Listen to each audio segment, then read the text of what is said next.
আজি আমাৰ মাজত শিৱসাগৰৰ 10 গৰাকী ব্যক্তি থাকিব। প্ৰথম পৰ্যায়ত আমি 5 গৰাকীক লৈছোঁ, ইয়াৰ পৰৱৰ্তী পৰ্যায়ত আৰু 5 গৰাকী থাকিব। প্ৰথমে চিনাকি কৰি দিব খুজিছোঁ, আমাৰ মাজত আছে আটাছুৰ সভাপতি বসন্ত গগৈ। বসন্ত গগৈ শিৱসাগৰৰ এখন চিনাকি মুখ, অসমৰ এখন চিনাকি মুখ হয়েই, কিন্তু শিৱসাগৰৰ এখন চিনাকি মুখ, সমাজ জীৱনৰ সৈতে জড়িত, নিজৰ ভোট আছে শিৱসাগৰত। গতিকে আটাছুৰ সভাপতি হিচাপে আমি আমন্ত্ৰণ জনোৱাতকৈ বসন্ত গগৈক আমি আমন্ত্ৰণ জনাইছোঁ এগৰাকী শিৱসাগৰীয়া হিচাপে। দ্বিতীয়তে আমাৰ মাজত আছে আন এগৰাকী চিনাকি মুখৰ গৰাকী, তেওঁ হৈছে সদৌ অসম ছাত্ৰ সন্থাৰ সাধাৰণ সম্পাদক সমীৰণ ফুকন। সমীৰণকো আমি শিৱসাগৰীয়া হিচাপে আমন্ত্ৰণ জনাইছোঁ। আজি মূল কথাখিনি আপোনালোকক কৈ থৈছোঁ। ইয়াৰ পাছতে ONGCৰ অৱসৰপ্ৰাপ্ত বিষয়া PR মিলি ডাঙৰীয়া আমাৰ মাজত আছে, আন এখন চিনাকি মুখ, মই আপোনাকো স্বাগতম জনাইছোঁ। আমাৰ মাজত আছে শিৱসাগৰৰ এগৰাকী জ্যেষ্ঠ সাংবাদিক, আমাৰ অগ্ৰজ ইনামুল হাজৰিকা ডাঙৰীয়া, মই আপোনাকো স্বাগতম জনাইছোঁ ইনামুল হাজৰিকা ডাঙৰীয়া। আৰু লগতে আছে, মই চিনাকি কৰি দিব খুজিছোঁ, আমাৰ মাজত আছে এগৰাকী চিকিৎসক ডাক্তৰ প্ৰশান্ত প্ৰতিম শৰ্মা, মই আপোনাকো স্বাগতম জনাইছোঁ আমাৰ অনুষ্ঠানৰ মাজলৈ। মই শিৱসাগৰৰ মৌলিক বিষয়সমূহ আজি জানিবলৈ প্ৰয়াস কৰিম। নিৰ্বাচন আহি আছে, শিৱসাগৰ সমষ্টিৰ পৰা আকৌ অখিল গগৈ প্ৰতিদ্বন্দ্বিতা আগবঢ়াব খোজে। শিৱসাগৰ সমষ্টিত বিজেপিয়ে তেওঁলোকে সাংগঠনিকভাৱে যথেষ্ট আগবঢ়া বুলি দাবী কৰে, কিন্তু প্ৰাৰ্থী প্ৰতিবাৰেই ইয়াত হাৰে। গতিকে এই কথাখিনি আমি পাতিব খুজিম মুকলিমূৰীয়াকৈ। ইনামুল হাজৰিকা ডাঙৰীয়া, মই আপোনাৰ কাষলৈ আহিব খুজিছোঁ। প্ৰথমে এগৰাকী জ্যেষ্ঠ সাংবাদিক, আপুনি সংবাদ ক্ষেত্ৰখনৰ সৈতে দীৰ্ঘদিন জড়িত। শিৱসাগৰ যিবোৰ মূল ইছ্যু, মূল বিষয়, আৰু তাতে অখিল গগৈ বিধায়ক, এইবাৰ আকৌ এবাৰ বিধায়ক হোৱাৰ মন অখিল গগৈৰ, কিন্তু অখিল গগৈৰ কাম কাজক লৈ সামাজিক মাধ্যমত সাংঘাতিক আলোচনা হয়। শিৱসাগৰীয়া হিচাপে গোটেই বিষয়বস্তুবোৰ আপোনালোকে কেনেধৰণে পৰ্যবেক্ষণ কৰিছে মই জানিব খুজিছোঁ। প্ৰথমে মই ND24ক ধন্যবাদ জনাইছোঁ, শিৱসাগৰলৈ আহি এনে এক অনুষ্ঠানৰ জৰিয়তে শিৱসাগৰৰ মৌলিক সমস্যাসমূহ দাঙি ধৰিব বিচাৰিছে। প্ৰথম কথা হৈছে, অখিল গগৈ সমষ্টি কিমান কাম কৰিছে নকৰিছে কোৱাৰ আগতে মই ক'ম যে আমি শিৱসাগৰীয়া বহুত দুৰ্ভগীয়া। বিগত কেইবাটাও দশক ধৰি পেলাই কিন্তু শিৱসাগৰৰ উন্নয়ন হোৱা নাই। যেতিয়া কংগ্ৰেছ চৰকাৰ শাসনত আছিল তেতিয়া ৰাজনৈতিক নেতাসকলৰ দিয়াউৰি, তাৰ পৰৱৰ্তী সময়ত যেতিয়া দেখিলোঁ অখিল গগৈ আহিলে, তেওঁ বিৰোধী বিধায়ক। গতিকে শিৱসাগৰৰ লগত যদি আমি যোৰহাট তুলনা কৰোঁ, ডিব্ৰুগড় তুলনা কৰোঁ, আমি তেতিয়াহ'লে ক'ৰবাৰ এক শূন্য স্থানত। চৰাইদেউ তুলনা কৰক, চৰাইদেউ নালাগে, আপুনি মৰাণলৈ যাওক, আজি মৰাণ যাওক, তিয়ক যাওক, ইমানেই উন্নয়ন হৈছে। গতিকে এই ৰাজনৈতিক পাশা খেলৰ মাজত আমি কিন্তু শিৱসাগৰীয়াসকলে যথেষ্ট হেৰুৱাইছোঁ। আপুনি যদি মোক জানিব বিচাৰে, আপুনি শিৱসাগৰত যদি মই অবিভক্ত চৰাইদেউ শিৱসাগৰ যদি ধৰোঁ, তেতিয়াহ'লে 551টা ঐতিহ্য কীৰ্তিচিহ্ন আছে, পুৰণি কীৰ্তিচিহ্ন আছে। আমি কেইটাক চিনি পাওঁ? আমি সেইখিনি সংৰক্ষণৰ কাৰণে কি কৰিছোঁ? গতিকে শিৱসাগৰ হৈছে আমি গৌৰৱ কৰোঁ, কিন্তু সমান্তৰালভাৱে শিৱসাগৰক আধুনিকভাৱে শিৱসাগৰখন আগুৱাই নিব লাগিব। সেইটো পৰ্যটনৰ ক্ষেত্ৰত হ'ব লাগিব, স্বাস্থ্যৰ ক্ষেত্ৰত হ'ব লাগিব, গ্ৰাম্য কৃষিৰ ক্ষেত্ৰত হ'ব লাগিব, উদ্যোগৰ ক্ষেত্ৰত হ'ব লাগিব, এই সকলো দিশৰ ক্ষেত্ৰতে হ'ব লাগিব। কিন্তু আপুনি শিৱসাগৰত আজি চাওক, পৰ্যটনে ইমানখিনি সমল থকাৰ পিছতো আজি কিন্তু শিৱসাগৰত এটা ৰোড মেপ নাই, এজন পৰ্যটক আহিলে ক'ত ক'ত যাব বা কি কৰিব। ঠিক একেদৰে আমি বহুত আগৰ পৰাই শুনি আছিলোঁ যে তলাতল ঘৰত লাইট এণ্ড চাউণ্ড হ'ব। আজি কিমান যুগৰ পৰা শুনি আছিলোঁ। মই সাংবাদিকতা কৰা কেইবাটাও দশক হ'ল। মই 92তে প্ৰমোদ গৈ থাকোঁতেই বোলে 92 লাখ আহিছিলে বুলিয়ে শুনিছিলোঁ, কিন্তু আজিলৈকে নেদেখিলোঁ। আমি সকলোৱে শুনিছিলোঁ যে ভাৰতৰ 5খন জিলাৰ ভিতৰত শিৱসাগৰক আইকনিক চিটি কৰিছিলে 500 কোটি টকা। আজি আপুনি সোধক, কোনো গম নাপায় সেই 500 কোটি টকা ক'ত কি হ'ল। গতিকে তেনেবোৰ কথা আছে। সমান্তৰালভাৱে আমি যদি শিৱসাগৰৰ পৰ্যটনৰ ক্ষেত্ৰত যদি আমি বিশ্ব দৰবাৰলৈ লৈ যাবলৈ হয়, তেতিয়া আন্তঃৰাষ্ট্ৰীয় প্ৰচাৰ মাধ্যমটো আমাৰ খুব দৰকাৰ আছে। আৰু ঠিক একেদৰে প্ৰতি বছৰে অন্ততঃ এটা উৎসৱ হোৱা দৰকাৰ, যিটো উৎসৱ আজি নাগালেণ্ডত হয়, অৰুণাচলত হয়, কিন্তু শিৱসাগৰত নহয়। আমাৰ ইয়াৰ আগতে পূৰ্ব এজন DC এটা ইনিচিয়েটিভ লৈছিল যে শিৱা ফেষ্টিভেল বুলি পাতিছিল, আন্তঃৰাষ্ট্ৰীয় শিৱা ফেষ্টিভেল, কিন্তু পৰৱৰ্তী পৰ্যায়ত সেই পৰ্যায়ত নহ'লগৈ। গতিকে সেইটো এটা কথা। আমি যদি শিক্ষাৰ ক্ষেত্ৰত যাওঁ, আপুনি শিৱসাগৰৰ ল'ৰা ছোৱালীখিনি যদি পঢ়ি শুনি ইয়াত যদি উচ্চ শিক্ষা লওঁ বুলি কয়, এখন ইনষ্টিটিউট নাই।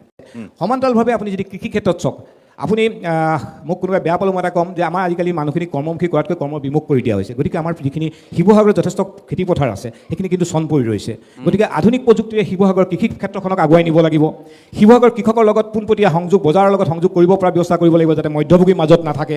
ইয়াৰ উপৰিও আমি যদি কোনোবা এটা সময়ত যদি আমি বেছি উৎপাদন কৰোঁ, ইয়াত শিৱসাগৰত ক'ল্ড ষ্ট'ৰেজ এটা নাই আপুনি বস্তু ৰাখিবৰ কাৰণে। গতিকে সেইটো এটা কথা আছে। ইয়াৰ যিগৰাকী বিধায়ক, তেখেতৰ আন এটা পৰিচয় কৃষক নেতা। ইয়াত এটা কৃষকৰ বাবে ক'ল্ড ষ্ট'ৰেজ নাই। কৃষকৰ কাৰণে তেওঁ কি কৰিছে আমি আজিলৈকে গমেই পোৱা নাই। আচলতে কৃষকৰ কাৰণে যিমানে ধৰে সক্ৰিয় হ'ব লাগিছিল, বা আমি যিধৰণে তেওঁক কৃষকৰ ক্ষেত্ৰত আমি জানো, সেই ক্ষেত্ৰত হোৱা নাই। ঠিক আছে, মই আকৌ আপোনাৰ কাষলৈ আহিম দ্বিতীয় পৰ্যায়ত। মই আমাৰ যিসকল সদাশয় দৰ্শক বা এই যিটো ৰাষ্ট্ৰীয় ঘাইপথেৰে যিসকলৰ অহা যোৱা নিতৌ প্ৰায় মাজে মাজে, তেওঁলোকে যদি গুৱাহাটীৰ পৰা আৰম্ভ কৰে, চকুকেইটা মুদি আহে, গাড়ীত যদি শুই আহে, য'ত ঠেকেচনি খাব গম পাব শিৱসাগৰত সোমাইছে। এইখনেই হ'ল বুৰঞ্জী প্ৰসিদ্ধ শিৱসাগৰ। কটাক্ষ কৰি ক'বলগীয়া হৈছে, এনে বাটপথ আজিলৈ যোৰহাটত বাটপথ ভাল হ'ল, ফ্লাইঅভাৰ হ'ল, ডিব্ৰুগড় ফালে মৰাণতো আপোনাৰ ELF হ'ল, গতিকে এডভান্স লেণ্ডিং গ্ৰাউণ্ড বুলি ক'ব পাৰোঁ ৰাষ্ট্ৰীয় ঘাইপথটোক, ইমাৰ্জেঞ্চি লেণ্ডিং ফেচিলিটি তাত হ'ল। ইয়াত শিৱসাগৰে বহু দিনৰ পৰা মই শুনি আছিলোঁ কৈ থাকে মানুহবোৰে যে শিৱসাগৰত হ'ব, এয়াৰপৰ্ট হ'ব, যোগাযোগৰ কাৰণে এটা উত্তম ব্যৱস্থা ইয়াত শিৱসাগৰত প্ৰয়োজন আছে। ONGC আছে ইয়াত, অকণমান আগলৈ গ'লে সেইফালে মৰাণৰ কাষতে আপোনাৰ অইল ইণ্ডিয়া আছে। গতিকে এই যিটো ব্যৱস্থাপনা, এই ব্যৱস্থাপনাখিনি আজিলৈ ইয়াত নহ'ল। মই শৰ্মা ডাঙৰীয়া আপোনাৰ কাষলৈ আহিছোঁ। ক'ত শিৱসাগৰে নম্বৰ লাভ কৰিবলৈ গৈ মানে যদি এধাপ আগুৱাই ধৰি লওক এই 20 পাওঁ 19ত ৰৈ যাবলগীয়া হয়, কিয় হয় শিৱসাগৰত? আচলতে মই শিৱসাগৰতে মোৰ জন্ম, শিৱসাগৰতে মোৰ পঢ়া শুনা, শিৱসাগৰতে মই ডাঙৰ হোৱা, আৰু আজি পৰ্যন্ত এতিয়া 60 বছৰ বয়স হ'ব। এই যোৱা 55 বছৰ শিৱসাগৰখন দেখিছোঁ। মই যদি নিজে ভাবোঁ আচলতে আমি এই যোৱা 50-55 বছৰত শিৱসাগৰে কি পালোঁ, মই আপোনাক আচলতে লেখত ল'বলগীয়া এইটোৱেই পালোঁ বুলি ক'বলগীয়া আমাৰ একোৱেই নাই। আমি সদায় দুখ কৰোঁ এইটো যে আমি দুখন জিলাৰ দুখন ঠাইৰ মাজত, ডিব্ৰুগড় আৰু যোৰহাটৰ মাজত আমি চেণ্ডউইচ হৈ আছোঁ শিৱসাগৰখন। আপুনি আজি চাওক, এখন নগৰৰ বা এখন জিলাৰ পৰিকাঠামোটো হৈছে শিক্ষা আৰু স্বাস্থ্য। শিক্ষাৰ ক্ষেত্ৰত আমাৰ ইনামুল হাজৰিকা ডাঙৰীয়াই কোৱাৰ নিচিনাকৈ আজি আপুনি লেখত ল'বলগীয়া এখন ইনষ্টিটিউট নাই শিৱসাগৰত। শিৱসাগৰৰ ল'ৰাই উচ্চ শিক্ষাৰ বাবে বাহিৰলৈ যায়, ক'লেই তেখেতে। তাৰ মাজত এটা ধৰক অত্যন্ত নিৰাশাজনক এখন ছবি শিক্ষাৰ ক্ষেত্ৰত। স্বাস্থ্যৰ ক্ষেত্ৰত মই যিহেতু নিজে এজন চিকিৎসক, এটা কথা ক'ব পাৰোঁ যে চৰকাৰী চিকিৎসা খণ্ডৰ বিকল্প কিন্তু ব্যক্তিগত চিকিৎসা খণ্ড নহয়। চৰকাৰী চিকিৎসা খণ্ড উন্নত মানৰ হ'বই লাগিব, আৰু চৰকাৰী চিকিৎসা ব্যৱস্থাটো একেবাৰে আপোনাৰ গ্ৰাছৰুট লেভেললৈ মানুহে পোৱা ব্যৱস্থা এটা হ'ব লাগিব। সেই ক্ষেত্ৰত NHM অহাৰ পিছত চৰকাৰ কিছু পৰিমাণে সফল হৈছে বুলি মই ভাবোঁ। কিন্তু তাৰ লগত আজিৰ তাৰিখত আমাৰ চবতকৈ ডাঙৰ প্ৰব্লেমটো হৈছে আমাৰ মেন পাৱাৰৰ শ্বৰ্টেজ। আপোনাক যদি মই ষ্টেটিষ্টিকেলি ক'বলৈ যাওঁ, অসমৰ চেংচন ডক্টৰৰ পোষ্ট হৈছে 4700, তাৰে ভিতৰত প্ৰায় 1100 ডক্টৰৰ পোষ্ট খালী হৈ আছে, ভেকেণ্ট পোষ্ট। আৰু সেই বস্তুটো যদি মই শিৱসাগৰ ডিষ্ট্ৰিক্টৰ কথা আপোনাক ক'বলৈ যাওঁ, তেতিয়াহ'লে শিৱসাগৰত চেংচন ডক্টৰৰ পোষ্ট 130 জন, তাৰে মাত্ৰ 70-75 জন মাত্ৰ এতিয়া ডক্টৰ আছে, মানে 50 to 60 চেংচন পোষ্ট খালী হৈ আছে। তাৰ কাৰণটো যি কাৰণেই নহওক, সেই কাৰণটো আচলতে মই ভাবোঁ চৰকাৰে তাৰ এনালাইচিছ কৰিব, সেই বস্তুটোৰ ব্যৱস্থা কৰাৰ কি কাৰণেনো নতুন চাম ডক্টৰ আচলতে চৰকাৰী খণ্ডলৈ আহিবলৈ তেওঁলোকৰ আমি সদিচ্ছা দেখা নাই, অনীহা এটা সদায় দেখি আছোঁ। আৰু এটা হৈছে কি, আপুনি চাওক, মেন পাৱাৰ কম হোৱাৰ লগে লগে প্ৰত্যেকজন ডক্টৰ যেতিয়া ধৰক হাফ হৈ গৈছে বা 2/3 হৈ গৈছে, ডিউটি আৱাৰ্ছ বাঢ়ি গৈছে, ডিউটি বাঢ়ি গৈছে, লগে লগে এই ডক্টৰ আৰু পেচেণ্টৰ যিটো সংঘাত, সেই সংঘাতবোৰ বাঢ়ি গৈছে। যেতিয়া অপ্ৰীতিকৰ ঘটনাবোৰ হৈছে, তাৰ কাৰণে দুয়ো পক্ষ দায়ী। মই কেতিয়াও নকওঁ যে ৰোগী দায়ী, ডক্টৰৰ কোনো দুখ নাই বা ডক্টৰ দায়ী নহয়, তেনেকুৱা নহয়, দুয়ো পক্ষ দায়ী। কিন্তু এট দ্য ছেইম টাইম মানুহৰ আচলতে এটা লেভেলত আপোনাৰ সকলোৰে কামৰ এটা সময় থাকে, কিন্তু সেই বস্তুটো যেন বহুত বাঢ়ি গৈছে। দ্বিতীয় কথাটো হৈছে আমাৰ গাঁৱৰ লেভেলত আপোনাৰ ইনফ্ৰাষ্ট্ৰাকচাৰ বিল্ডিংবোৰ বাঢ়িছে বা আপোনাৰ ধৰক চৰকাৰী হস্পিটেলবোৰ বাঢ়ি গৈছে, কিন্তু এট দ্য ছেইম টাইম আপুনি আজি একেবাৰে গাঁৱৰ হস্পিটেল এখনত যাওক, ডক্টৰজন থকাৰ কোৱাৰ্টাৰ এটা ধৰক সেই হিচাপে গঢ় লৈ উঠা নাই। আমাৰ ইয়াতে শিৱসাগৰতে মই যদি কওঁ, কালুগাঁৱত আপোনাৰ আজি ডক্টৰছ কোৱাৰ্টাৰবোৰ একদম তথৈবচ অৱস্থা, ইমান দূৰো যাব নালাগে। আপুনি শিৱসাগৰ চিভিল হস্পিটেলত যাওক, যিখিনি কোৱাৰ্টাৰ সেইখিনি সেই 84-85ত যেতিয়া হস্পিটেল হৈছিল, ইভেন শিৱসাগৰ চিভিল হস্পিটেলখনৰ যিটো বিল্ডিং, সেই বিল্ডিংটো আপোনাৰ 85তে প্ৰয়াত অঞ্জন দত্ত তেখেতে বনোৱা, আমাৰ ইনামলতে জানে। গতিকে সেই বিল্ডিংটোৰ ধৰক ৰিন'ভেশ্যন মাজে মাজে কৰি আছে, কিন্তু ক'ত ৰৈ যায় শিৱসাগৰৰ গোটেই কাম কাজবোৰ ক'ত ৰৈ যায়? মানে আমি সেই শুনো যে শিৱসাগৰখনত এনেকুৱা এটা হ'ব, তাৰপিছত ৰাজনৈতিক মেৰ পেচে নে আমাৰ সামাজিক। আৰু এটা শিৱসাগৰৰ ডাঙৰ বস্তু মই দেখিছোঁ, আমাৰ শিৱসাগৰ নগৰখনত এই যিটো আমাৰ ফেব্ৰিক, আমাৰ যিটো মানে মানুহৰ মাজৰ যিটো প্ৰত্যেকে আচলতে নিজৰ বুলিহে মানে মানুহৰ মানে নিজক লৈ ব্যস্ত হৈ গৈছে, নিজৰ কিবা এটা হওক, কিন্তু সমাজখন হিচাপে কিবা এটা হওক, সমাজখন হিচাপে আগবাঢ়ি যাওক, তেনেকুৱা ধৰণৰ বস্তুবোৰ যেন যোৱা 10-12 বছৰত অকণমান কমি গৈছে। মানুহবোৰৰ মাজৰ যিটো আগৰ মিলা প্ৰীতি, মই মানে মোৰ পাৰ্চনেলি ভিতৰৰ পৰা অনুভৱ কৰোঁ, মানুহবোৰৰ যেন মানে সেই বান্ধোনটো ক'ৰবাত যেন শিথিল হৈছে। ঠিক আছে, মই আকৌ আহিম আপোনাৰ কাষলৈ। মই পিয়াৰ মিলি ডাঙৰীয়া আছে, আপোনাৰ কাষলৈ আহিব খুজিছোঁ। কি অনুভৱ কৰে, শিৱসাগৰৰ জনপ্ৰতিনিধিৰ গাত গণ্ডগোল নে শিৱসাগৰৰ ইয়াত দুৰ্ভাগ্যই, নে শিৱসাগৰ এতিয়াও যেতিয়া চৰকাৰে আঁচনিসমূহ প্ৰস্তুত কৰে সেই আঁচনিসমূহৰ পৰা দূৰৈত অৱস্থান কৰে ক'ত গণ্ডগোলটো ক'ত প্ৰথমে মই ৰাজদীপ বাইলুঙক ধন্যবাদ জনাইছোঁ এনেকুৱা এটা ব্যতিক্ৰমমূলক এটা অনুষ্ঠান আয়োজন কৰাৰ কাৰণে প্ৰথম কথাটো হ'ল কি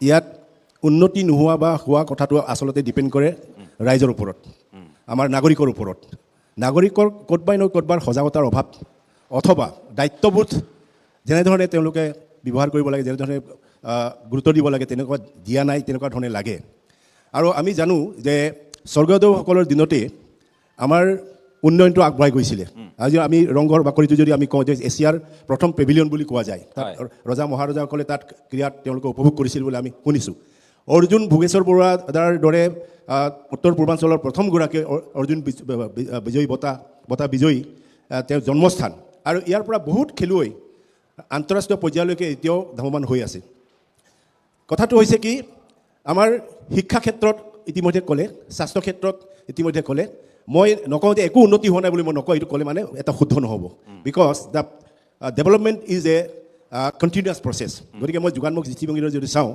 আমি ৭০ দশকৰ পৰা ৮০ দশকৰ পৰা আমি সমাজখন দেখিছোঁ শিৱসাগৰ দেখিছোঁ অসমখন দেখিছোঁ সেইটোৰ তুলনাত কিছু উন্নতি নোহোৱা নহয় শিক্ষাৰ ক্ষেত্ৰত হওক স্বাস্থ্যৰ ক্ষেত্ৰত হওক বা সংস্কৃতিৰ ক্ষেত্ৰত ক্ৰীড়াৰ ক্ষেত্ৰত হওক বা যোগাযোগৰ যাতায়াতৰ ক্ষেত্ৰত হওক কিন্তু যিমান হ'ব লাগে তেনেকুৱা হোৱা নাই ইয়াৰ কাৰণ হৈছে আমাৰ নাগৰিকসকলৰ সজাগতাৰ অভাৱ বুলি মই ভাবোঁ বা নাগৰিকসকলে যেনেধৰণে গুৰুত্ব দিব লাগে দিয়া নাই যেন লাগে অখিল গগৈৰ কাম কাজক লৈ আপোনালোক মোটামুটি সুখী শিৱসাগৰীয়া হিচাপে সমষ্টিবাসী হিচাপে ডেফিনেটলি মই ব্যক্তিগতভাৱে আমি আগত যিটো কাম আমি মানে উন্নয়ন আমি দেখা নাছিলোঁ তেওঁৰ দিনত হৈছে তেওঁ কেনেকৈ আনিছে তাৰ কাৰণে চৰকাৰখনকো ধন্যবাদ দিব লাগিব কিছুমান নোহোৱা কাম যিবিলাক কাম পেণ্ডিং হৈ আছে আজি বছৰ বছৰ ধৰি সেইবিলাক ৰাস্তা বনিছে ৰংঘৰ হৈছে গতিকে এই কথাটো মই উল্লেখ কৰিব লাগিব ঠিক আছে মই আপোনাক ধন্যবাদ জনাইছোঁ প্ৰাৰম্ভিক মন্তব্যৰ বাবে মই আহিব খুজিছোঁ সমীৰণ আমাৰ সৈতে আছে সমীৰণ ফুকন সদৌ অসম ছাত্ৰ সন্থাৰ সাধাৰণ সম্পাদক এগৰাকী শিৱসাগৰৰ সন্তান কিন্তু শিৱসাগৰত ৰাইজে বিচৰা ধৰণৰ বহু কাম হোৱা নাই কেনে কাম হোৱা নাই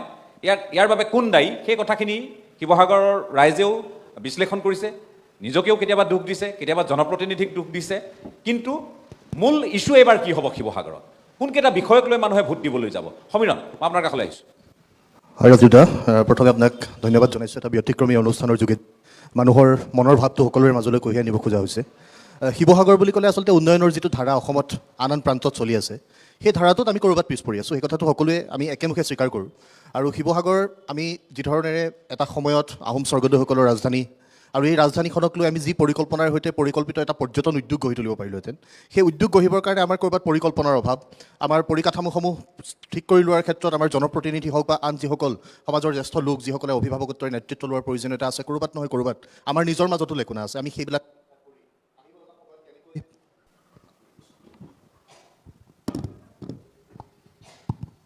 আহিব লগা সময়ত আমি কেনেকৈ আমাৰ গোটেই প্ৰক্ৰিয়াটোক শক্তিশালী ৰূপত আগবঢ়াই দিব পাৰোঁ সেই চিন্তাবোৰ কৰা উচিত শিৱসাগৰ বুলি ক'লে মানুহৰ এটা ধাৰণা আছে যে এটা পৰ্যটনৰ বাবে প্ৰচুৰ সম্ভাৱনা থকা ঠাই আৰু এই প্ৰচুৰ সম্ভাৱনাসমূহক আমি কেনেকৈ প্ৰকৃতাৰ্থত সম্পদলৈ ৰূপান্তৰ কৰিব পাৰোঁ সেই ক্ষেত্ৰত আমাক পৰিকল্পনা লাগিব তাৰ লগে লগে শিক্ষা স্বাস্থ্য আন সকলোবিলাক ক্ষেত্ৰতে আমি যথেষ্ট পিছ পৰি আছোঁ শিৱসাগৰ অসামৰিক চিকিৎসালয়খন 1996 চনত শিৱসাগৰ চহৰত আছিল ইয়াৰ পৰা যেতিয়া তেওঁ জয়সাগৰলৈ এই চিকিৎসালয়খন শ্বিফ্ট কৰা হৈছিল সেই সময়ত ইয়াত ষ্ট্ৰেংথ আছিল 100 চিকিৎসকৰ বাবে অনুমোদিত যিমানখিনি তেওঁলোকৰ তালিকাভুক্ত পদ আছিল সেই পদ এতিয়া যেতিয়া 300 বিচনাযুক্ত চিকিৎসালয়লৈ আমাৰ অসামৰিক চিকিৎসালয়খন উন্নীত হ'ল সেই পৰ্যায়ত আমাৰ চিকিৎসকৰ সংখ্যা এতিয়াও একেই থাকিল আৰু তাৰে বহু পদ এতিয়াও খালী হৈ আছে আৰু মেডিচিনৰ 10 বছৰ ধৰি মেডিচিনৰ এগৰাকী চিকিৎসক নোহোৱাকৈ শিৱসাগৰ অসামৰিক চিকিৎসালয় চলি আছে জিলাখনৰ ইমানবোৰ জনসংখ্যা আছে ইয়াত এখন মেডিকেল কলেজ আমি পাবলৈ সক্ষম হোৱা নাছিলোঁ শেহতীয়াকৈ ডিমৌত ইয়াৰ কাম কাজ আৰম্ভ হৈছে কিন্তু শিৱসাগৰ চহৰতে হোৱাটো মানুহে বিচাৰিছিল চহৰত আমি নাপালোঁ ইয়াত এখন হ'বলৈ গৈ আছে তাৰ লগে লগে BEd কলেজ ল' কলেজৰ কথা কৈছে ইণ্টিগ্ৰেটেড কোৰ্ছবিলাক BEdৰ আৰম্ভ কৰা হৈছে মহাবিদ্যালয়সমূহত যেতিয়া কোৰ্ছবিলাক ইণ্ট্ৰডিউচ কৰিবৰ কাৰণে অনুমতি দিছে তাৰ আন্তঃগাঁথনি উন্নয়নৰ কাৰণে চৰকাৰে পুঁজি কিন্তু আবণ্টন দিয়া নাই এই কথা বতৰাবিলাক জনপ্ৰতিনিধিসমূহে বা চৰকাৰে যি নেতৃত্ব লৈ আছে সেইসকলে গুৰুত্ব আৰোপ কৰিব লাগে বুলি আমি ভাবোঁ বাট পথ কেইটামান বনাই দিলেই সকলো উন্নয়ন হৈছে বুলি ক'ব নোৱাৰি আমি যেতিয়া বাৰিষাৰ বতৰত পাণবেচাৰ লৰাপোতা বা পাণবেচাৰ দাঁতিপথাৰ অঞ্চললৈ আপুনি যাব নোৱাৰা এটা অৱস্থা দিচাংমুখৰ গড়ভাঙালৈ যাব নোৱাৰা অৱস্থা বানগৰা খহনীয়াই সকলো সময়তে অফলা গড়ভঙা এই সকলোবিলাক অঞ্চলত যিটো এটা তাণ্ডৱ মূৰ্তি ধৰে জনসাধাৰণৰ যিটো দুৰ্বিষহ জীৱন আৰু সেই সময়ত মথাউৰিৰ ওপৰত থকা জনসাধাৰণৰ যিটো বেদনা সেই মৰ্মবেদনাটো আচলতে উপলব্ধি কৰিব পৰাকৈ কোনো সক্ষম হোৱা নাই সেইবিলাক হয়তো আমাৰেই দুৰ্ভাগ্য আৰু এই দুৰ্ভাগ্যসমূহক আমি কেতিয়াবাতো সলনি কৰিব লাগিব সময়টোক আমি সলনি কৰিব লাগিব আৰু সেই পৰিকল্পনাৰ সৈতে আমি আগবাঢ়ি যাব লাগিব সেই পৰিকল্পনাসমূহ যুগুতাবৰ কাৰণে আমি সকলোৱে মিলি সমাজখনে মিলি আমাৰ জনপ্ৰতিনিধি আমাৰ ৰজাঘৰীয়াক আমি বাধ্য কৰিব লাগিব আৰু সেই পৰিৱেশটো আমি সৃষ্টি কৰিবৰ কাৰণে বদ্ধপৰিকৰ আহিব লগা সময়ত যিয়ে ইয়াত বিধায়ক নহওক কিয় যি দলেই চৰকাৰ অসমত নকৰক কিয় কিন্তু শিৱসাগৰৰ উন্নয়ন এবাৰ আমাক লাগিব আমাৰ আন্তঃগাঁথনিৰ উন্নয়ন হ'ব লাগিব শিক্ষাৰ ক্ষেত্ৰত ক্ৰীড়াৰ ক্ষেত্ৰত স্বাস্থ্যৰ ক্ষেত্ৰত এই সকলো ক্ষেত্ৰতে আমাক উন্নয়ন লাগিব এজাক ডাঙৰ বৰষুণ দিলে চহৰৰ মাজমজিয়াত যে পানী হৈ যায় দোকানবিলাকত গৈ যে পানী সোমায় সেই পৌৰসভাখনৰ যিটো ব্যৰ্থতা সেই সকলোবিলাক কথা বতৰা আলোচনা হ'ব লাগিব আৰু জনসাধাৰণে বিচৰা ধৰণে আমি ইয়াত বসবাস কৰিব পৰা এটা পৰিৱেশ সকলোৱে মিলি ৰচনা কৰিব লাগিব আমি সকলো ক্ষেত্ৰত উন্নয়নৰ ধাৰেৰে যাব লাগিব আৰু আমি নতুন প্ৰজন্মক যাতে পৰিকল্পিতভাৱে তেওঁলোকে বিচৰা জগতখনলৈ আগবঢ়াই নিব পাৰোঁ সেই চিন্তাবোৰ আমি সকলোৱে মিলি কৰিব লাগিব আৰু আমি ইয়াত আমাৰ শিক্ষাৰ ক্ষেত্ৰত স্বাস্থ্যৰ ক্ষেত্ৰত যিখিনি কৰিব লগা আছে তাৰ লগে লগে সমাজখনত যিবিলাক অশুভ বাতাবৰণ ইতিমধ্যে সৃষ্টি হৈছে সেই সকলোবিলাক দূৰ কৰিবৰ কাৰণে শিৱসাগৰে যিহেতু সমন্বয় সম্প্ৰীতিৰ কথা কয় আমি সকলোৰে মাজত সমন্বয় আমি একতাৰ যোগেদি সকলো জাতি জনগোষ্ঠী জনজাতিৰ সমন্বয়ৰ মাজেৰে এখন শক্তিশালী শিৱসাগৰ সমৃদ্ধিশালী শিৱসাগৰ আমি সকলোৱে মিলি গঢ়িবৰ কাৰণে প্ৰয়াস কৰিম আৰু এই ২৬ৰ নিৰ্বাচনৰ পাছত যদি শিৱসাগৰৰ উন্নয়ন নহয় আমি যদি আহিব লগা দিনতো এনেকুৱা ধৰণে উন্নয়নৰ কাৰণে আমি কথা বতৰা পাতি থাকিব লগা হয় সকলোকে জবাবদিহি কৰা হ'ব ইয়াত যি বিধায়কে নহওক কিয় যি দলৰে চৰকাৰ নহওক কিয় আমি কিন্তু আমাৰ উন্নয়ন আজৰি আনিম শিৱসাগৰক মাহীৰ চকুৰে চাবলৈ দিয়া নহয় এই কথা আমি স্পষ্ট কৰি দিব খোজোঁ ধন্যবাদ সমীৰণকো ধন্যবাদ মই বসন্ত গগৈৰ কাষলৈ আহিব খুজিছোঁ আমি য'ত থিয় হৈ আছোঁ ইয়াৰ নাতিদূৰৈত ইয়াত আমি উল্লেখ কৰিব লাগিব যে শিৱসাগৰৰ অন্যতম ঐতিহ্য শিৱদৌল দেৱীদৌল বিষ্ণুদৌল এই শিৱসাগৰ পুখুৰীৰ পাৰত আছে আমি শিৱসাগৰ পুখুৰীৰ পাৰত এই মুহূৰ্তত এই অনুষ্ঠান পৰিচালনা কৰি আছোঁ তাৰপৰা অকণমান নামি দিলে আমি ইয়াত আমাৰ শিৱসাগৰৰ আটাইতকৈ পুৰণি মছজিদ ভাগ পাম আৰু অকণমান আগলৈ যদি এইফালৰ পৰা যাওঁ আমি ইয়াৰ বৌদ্ধ বিহাৰ পাম আৰু পাম উত্তৰ পূৰ্বাঞ্চলৰ আটাইতকৈ পুৰণি গীৰ্জামণ্ডলী পাম তিনিটা গীৰ্জামণ্ডলী হৈছিল পাণবজাৰত হৈছিল নগাঁৱত হৈছিল শিৱসাগৰত হৈছিল গতিকে সমন্বয়ৰ পুণ্যতীৰ্থ এই শিৱসাগৰ গতিকে এই শিৱসাগৰৰ এই সমন্বয়ক লৈ আজিলৈ পৰ্যটন নহ'ল এই শিৱসাগৰৰ সাতাম পুৰুষীয়া সম্প্ৰীতিক লৈ আজিলৈ পৰ্যটন নহ'ল অকণমান আগলৈ গ'লে আপুনি পাব আজান পীৰ চাহেবৰ দৰগাহ এইফালে অকণমান আগলৈ গ'লে পাব আপুনি চাৱাল পীৰ চাহেবৰ দৰগাহ গতিকে হিন্দু মুছলমান বৌদ্ধ জৈন খ্ৰীষ্টান সকলো লোকৰ বাবে ইয়াত উপাসনাথলী আছে আৰু তেনে এখন সমন্বয়েৰে পূৰ্ণ সংহত শিৱসাগৰ সকলোৱে ইয়াত দীৰ্ঘদিনৰ পৰা দেখি আহিছে কিন্তু এতিয়া শিৱসাগৰে কান্দিবলগীয়া হৈছে প্ৰতিটো কামৰ বাবে প্ৰতিটো ক্ষেত্ৰৰ বাবে ক'ত ভুল ক'ত গণ্ডগোল সেইটো শিৱসাগৰীয়া ৰাইজে বিচাৰ কৰিব মই বসন্তৰ কাষলৈ আহিছোঁ বসন্ত বহু ইছ্যু আছে এইবাৰ শিৱসাগৰৰ পৰা মূল ইছ্যু কি হ'ব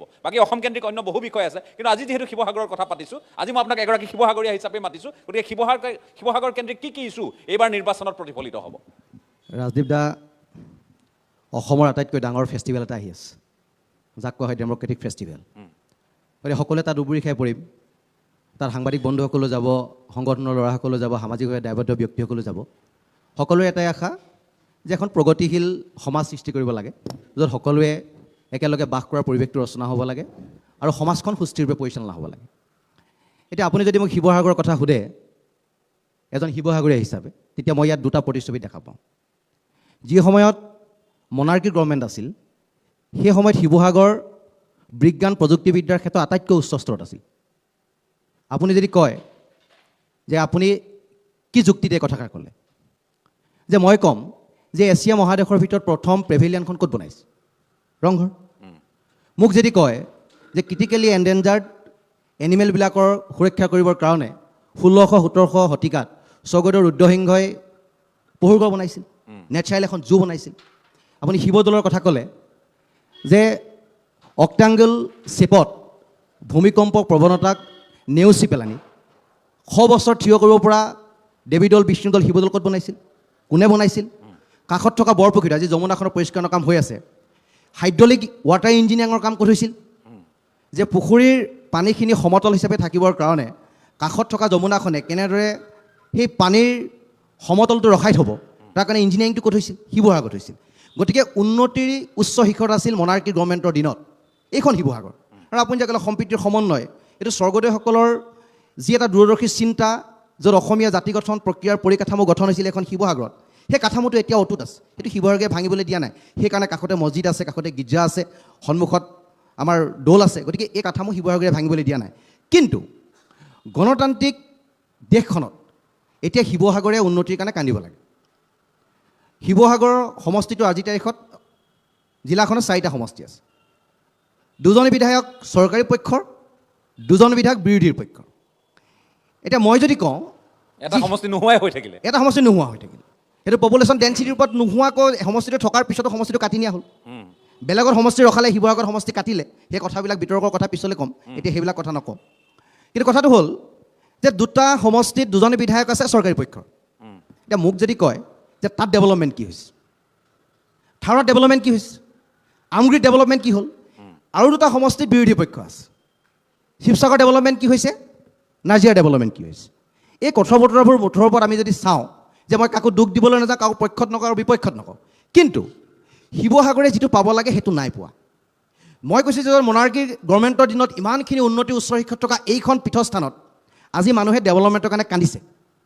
আজি হাইড্ৰলিক ইঞ্জিনিয়াৰিঙৰ ওপৰত ৰিচাৰ্চ কৰিব লাগে চৰকাৰে, মই MLA যেনে কৰিব পাৰে বুলি কোৱা নাই, মই চৰকাৰখনে নাই কৰা, নকৰে। কংগ্ৰেছ চৰকাৰ আহিলে 15 বছৰ আহিলে, কৰিলে নাই কৰা। কিন্তু এজনেই ব্যতিক্ৰম আছিলে শিৱসাগৰ গোটেই জিলাখনৰ কাৰণে, সেই ব্যক্তিটো হৈছে প্ৰমোদ গগৈ। তেখেতে সন্মুখৰ পৰা নেতৃত্ব দিছিলে শিৱসাগৰ জিলাখন। তেওঁ কোনটো দলত আছিলে বাদ দিয়ক, কিন্তু তেখেতৰ যি দূৰদৰ্শী চিন্তা চেতনা, সেই চিন্তা চেতনাই শিৱসাগৰ অন্যান্য এটা মৰ্যাদাৰ দিশলৈ লৈ গৈছে। আজি তেখেত নাই, তাৰপিছত লিডিং কোনে লৈছে? কোনো নাই। এজন আছিলে 15 বছৰ থাকিলে, যমুনাত মাটিৰ পট্টা দিলে। তেখেতৰ সামাজিক দায়বদ্ধতা সিমানেই, তেখেতে যমুনাত মাটিৰ পট্টা দি থৈ গ'ল। গতিকে আৰু এটা কথা যে শিৱসাগৰীয়া ৰাইজ বহুখিনি ক্ষেত্ৰত সজাগ আৰু সচেতন নোহোৱাৰ কাৰণে, নিজৰ মাজত অত্যাধিকভাৱে ব্যক্তিগত চিন্তা চৰ্চাই ক্ৰিয়া কৰাৰ কাৰণে আজি সামগ্ৰিক উন্নয়নৰ দিশে শিৱসাগৰখন নাই যোৱা। আমি প্ৰতিটো ক্ষেত্ৰতে বঞ্চিত এইকাৰণে হৈছোঁ যে আমাৰ পৰা মাত মাতা কোনো ৰাইজৰ এজন প্ৰতিনিধিও ওলোৱা নাই, আৰু সামাজিকভাৱে ৰাজনৈতিক ক্ষেত্ৰখনত জড়িত এজন ব্যক্তিও আমি পোৱা নাই, যিজনে বিয়দৰূপে শিৱসাগৰখনৰ উন্নতিৰ কথা ক'ব পাৰে। মই কোৱা নাই যে এজন পলিটিকেল নেতা হ'লে যে সকলোবিলাক শুদ্ধ হৈ যাব, সকলোবিলাক উন্নয়নৰ শিখৰলৈ যাব, মই সেই কথাটো কোৱা নাই, কিন্তু যিখিনি কৰিব পাৰে সেইখিনি নাই কৰা। আজি পৰ্যটনৰ উচ্চ শিখৰত থকা আটাইতকৈ চহকী জিলাখনেই হৈছে শিৱসাগৰ। আজি শিৱসাগৰত কি হৈছে? আজি এই দৌলটো, মই দৌলটোৰ কথাই যদি আপোনাক উল্লেখ কৰোঁ, দৌলটোৰ ইটা গেছৰ বাদে কিবা আছে জানো? আজি ৰংঘৰ ইটা গেছৰ বাদে কিবা আছে জানো? 300-400 বছৰ আগতে বনোৱা ৰদ চিমেণ্ট নোহোৱাকৈ কেৱল মাত্ৰ কণী, বৰা চাউল, মাটি দাইলে বনোৱা, তাৰ ওপৰত জানো আজিলৈকে ৰিচাৰ্চ হ'ল? কোনোবা এখন গভৰ্ণমেণ্টে চালে জানো এটা ৰিচাৰ্চ কৰি যে তলাতল ঘৰৰ পৰা গড়গাঁৱলৈকে তলেদি সুৰংগ বনোৱা হ'ল? আজিৰ তাৰিখত মাৰ্কেটিং বৰ ডাঙৰ বস্তু, টুৰিজিমত। এই শিৱসাগৰৰ এই টুৰিজিমৰ বা ইয়াৰ যি আন্তঃগাঁথনিৰ যিটো মাৰ্কেটিং হ'ব লাগে, যে আমি এই কাৰণেই ইমান সুন্দৰভাৱে আমি ইয়াত ৰংঘৰ পালোঁ, তলাতল ঘৰ পালোঁ, আমাৰ শিৱদৌল পালোঁ, দেৱীদৌল পালোঁ, বিষ্ণুদৌল পালোঁ, এই কথাখিনি পাতিবলৈ বা এইখিনি জনাবলৈ আমাৰ সেই কথাখিনি কৰিবৰ কাৰণে মানুহৰ অভাৱ, আমি অভাৱ অনুভৱ কৰিছোঁ। যে তলেদি সুৰংগ হ'ল, তাৰ ছায়েন্সটো কি আছিল, আৰ্কিটেক্ট কি আছিল নাজানে, ৰিচাৰ্চ তাত নকৰে। অক্টাংগেল চাপতিয়াত বনোৱা হ'ল যে কৰাল গৱেষণাগাৰত ইয়াৰ ওপৰত ৰিচাৰ্চ হ'ব লাগে নে নালাগে, সেই কথা মানুহক নজনায়। 3D জৰিয়তে মানুহক সেইবিলাক কথা ক'ব লাগে নে নালাগে, সেই কথা নকয়, কেৱল মাত্ৰ বাহ্যিকভাৱে কথা বতৰাবিলাক কৈ শিৱসাগৰক এটা বেলেগ এটা পৰ্যায়লৈ ল'বলগীয়া হয়। আৰু শিৱসাগৰক এটা খুব দুখ দিয়ে যে শিৱসাগৰৰ মানুহে সুতৰ বিপৰীতে কাম কৰে, আৰু সুতৰ বিপৰীতে কাম কৰাৰ কাৰণে নহয়। আৰে সুতৰ বিপৰীতে যেনিবা কাম কৰিলে প্ৰমোদ গগৈক জিকালে, অখিল গগৈক জিকালে শিৱসাগৰ সমষ্টিত, 15 বছৰটো কংগ্ৰেছ দেখালে, তেতিয়া কি কৰিলে? আজি থাউৰাত কি হৈছে, বিজেপি আছে, আজি আমগুৰিত কি আছে, তেওঁলোকতো চৰকাৰ পক্ষত আছে, তেওঁলোকে কি কৰিলে? গতিকে ইয়াৰ সামগ্ৰিক কথা বতৰা বুলি ক'ৰবাত মাহীয়াই দৃষ্টিকোণে কোনোবাই নোচোৱা নহয় চাইছে। গতিকে সামগ্ৰিক যিটো আমাৰ বিফলতা, সেই বিফলতাৰ ওপৰত যদি সকলোৱে একেমুখে আমি নাযাওঁ, তেতিয়া শিৱসাগৰীয়া অথা সদায় এই ধৰণৰ পৰিৱেশে পাই থাকিব। ঠিক আছে, মই ধন্যবাদ জনাইছোঁ আপোনালোকৰ আৰম্ভণিৰ মন্তব্যৰ বাবে। মই আকৌ এবাৰ আপোনালোকৰ কাষলৈ আহিম, তাৰপাছত আৰু 5 গৰাকী আলোচক আমাৰ সৈতে থাকিব। এটা বিৰতিৰ সময় হৈছে, বিৰতি লৈ লৈছোঁ।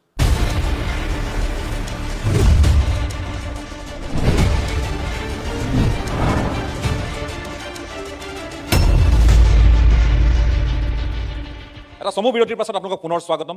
শিৱসাগৰত আমি উপস্থিত আছোঁ। আমাৰ আৰম্ভণিৰ দিনটোৰ পৰাই, অৰ্থাৎ ND24ৰ আৰম্ভণিৰ দিনটোৰ পৰাই আমাৰ এক নিৰ্বাচন বিশেষ অনুষ্ঠান যে ৰাজপাট কাৰ। গতিকে ৰাজপাট কাৰ শিৱসাগৰত আমি এই প্ৰশ্ন সুধিবলৈ আহিছোঁ, যদিও বা এতিয়া ৰজা নাই, কিন্তু প্ৰতীকী অৰ্থত আমি শব্দটো ব্যৱহাৰ কৰিছোঁ। ৰাইজে যাক ৰজা পাতিব তেওঁৰে ৰাজপাট, অৰ্থাৎ এয়া গণতান্ত্ৰিক প্ৰমূল্যবোধৰ উৎসৱ আহি আছে, গণতন্ত্ৰৰ আটাইতকৈ বৃহৎ উৎসৱ আহি আছে, নিৰ্বাচন আহি আছে, বিধানসভা নিৰ্বাচন। আৰু এই বিধানসভা নিৰ্বাচনত এইবাৰ শিৱসাগৰৰ ৰাইজে কাক ভোট দিব? 4টা সমষ্টি আছিল জিলাখনত পূৰ্বে, এতিয়া সমষ্টি হ'লগৈ মাত্ৰ 3টা। এতিয়া সমষ্টি কমিল শিৱসাগৰত, আৰু জিলাও আছিল পূৰ্বে এখনেই।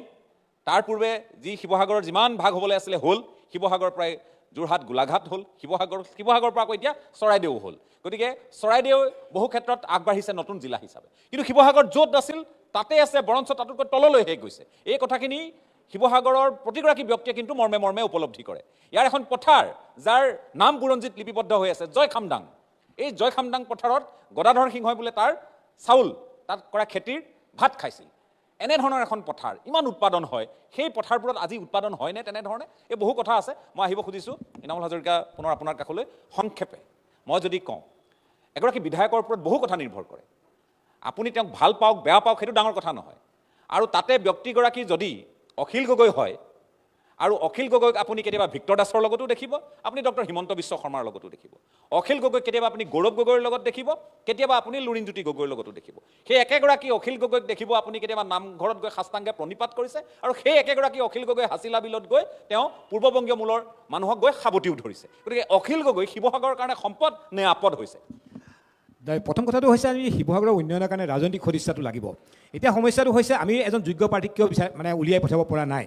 এই ক্ষেত্ৰত কিন্তু ৰাজনৈতিক দলসমূহৰ কিন্তু মাজৰ এটা ডাঙৰ সমস্যা আছে। আজি যদি আমি শিৱসাগৰবাসীয়ে, এতিয়া মই ভাবোঁ যে মোৰ লগত চবে একমত হ'ব যে শিৱসাগৰে অন্ততঃ উন্নয়নৰ খাতিৰত এনে এজন ব্যক্তি বিচাৰিছে যি শিৱসাগৰৰ সঁচাকৈ উন্নয়ন কৰিব পাৰে। আৰু শিৱসাগৰৰ উন্নয়ন কৰিব হ'লে আমি আচলতে চৰকাৰী পক্ষৰ বিধায়ক এজনে আমি এপাত বিচাৰিম। কিন্তু সেই কথাটো আমি যেতিয়া ক'বলৈ যাওঁ তেতিয়া সমান্তৰালভাৱে আমি আন এখন প্ৰতিচ্ছবিও দেখা পাওঁ। আজি যদি শিৱসাগৰত দেখে তেন্তে শিৱসাগৰৰ পৰা আজি যদি বিজেপি এজন প্ৰতিনিধি আমি যোগ্য প্ৰতিনিধি বিচাৰি উলিয়াবলৈ যাওঁ তেন্তে আমি কিন্তু সমস্যাত পৰিম। সমস্যা এইটো কাৰণে হৈছে তেওঁলোকে যে 12 বা 14জন টিকট প্ৰত্যাশী, আৰু তেওঁলোকে এনেকুৱা নহয় যে বোলে এজনে টিকেট পালে বাকীখিনি আমি সহায় কৰোঁ। সেইটো চিপলাং মৰা এটা ৰাজনীতি আছে, সেইটো অসমৰ মুখ্যমন্ত্ৰীগৰাকীয়েও স্বীকাৰ কৰিছে। মই তাৰ হিমন্ত বিশ্ব শৰ্মাৰ দৰে ব্যক্তিও এই চিপলাং মৰা ৰাজনীতিটো বন্ধ কৰিব পৰা নাই। এইটো কথা আপুনি 2016 চনলৈও যদি যায়, 2016 চনত দেখিব আপুনি সুৰভি ৰাজকুমাৰী উঠিছিলে, তেওঁ প্ৰায় জিকা অৱস্থা, কিন্তু তেওঁৰে পাৰ্টি এজনে যদি চিপলাং নেমাৰিলেহেঁতেন আজি হয়তো সুৰভি ৰাজকুমাৰী এটা বিধায়িকা হৈ থাকিলেহেঁতেন আৰু এটা শাসনাধিষ্ঠ দলৰ বিধায়িকা হৈ থাকিলেহেঁতেন। তেতিয়া আমি অন্ততঃ চৰকাৰ কিছু বস্তু আজৰি আনিব পাৰিলোহেঁতেন।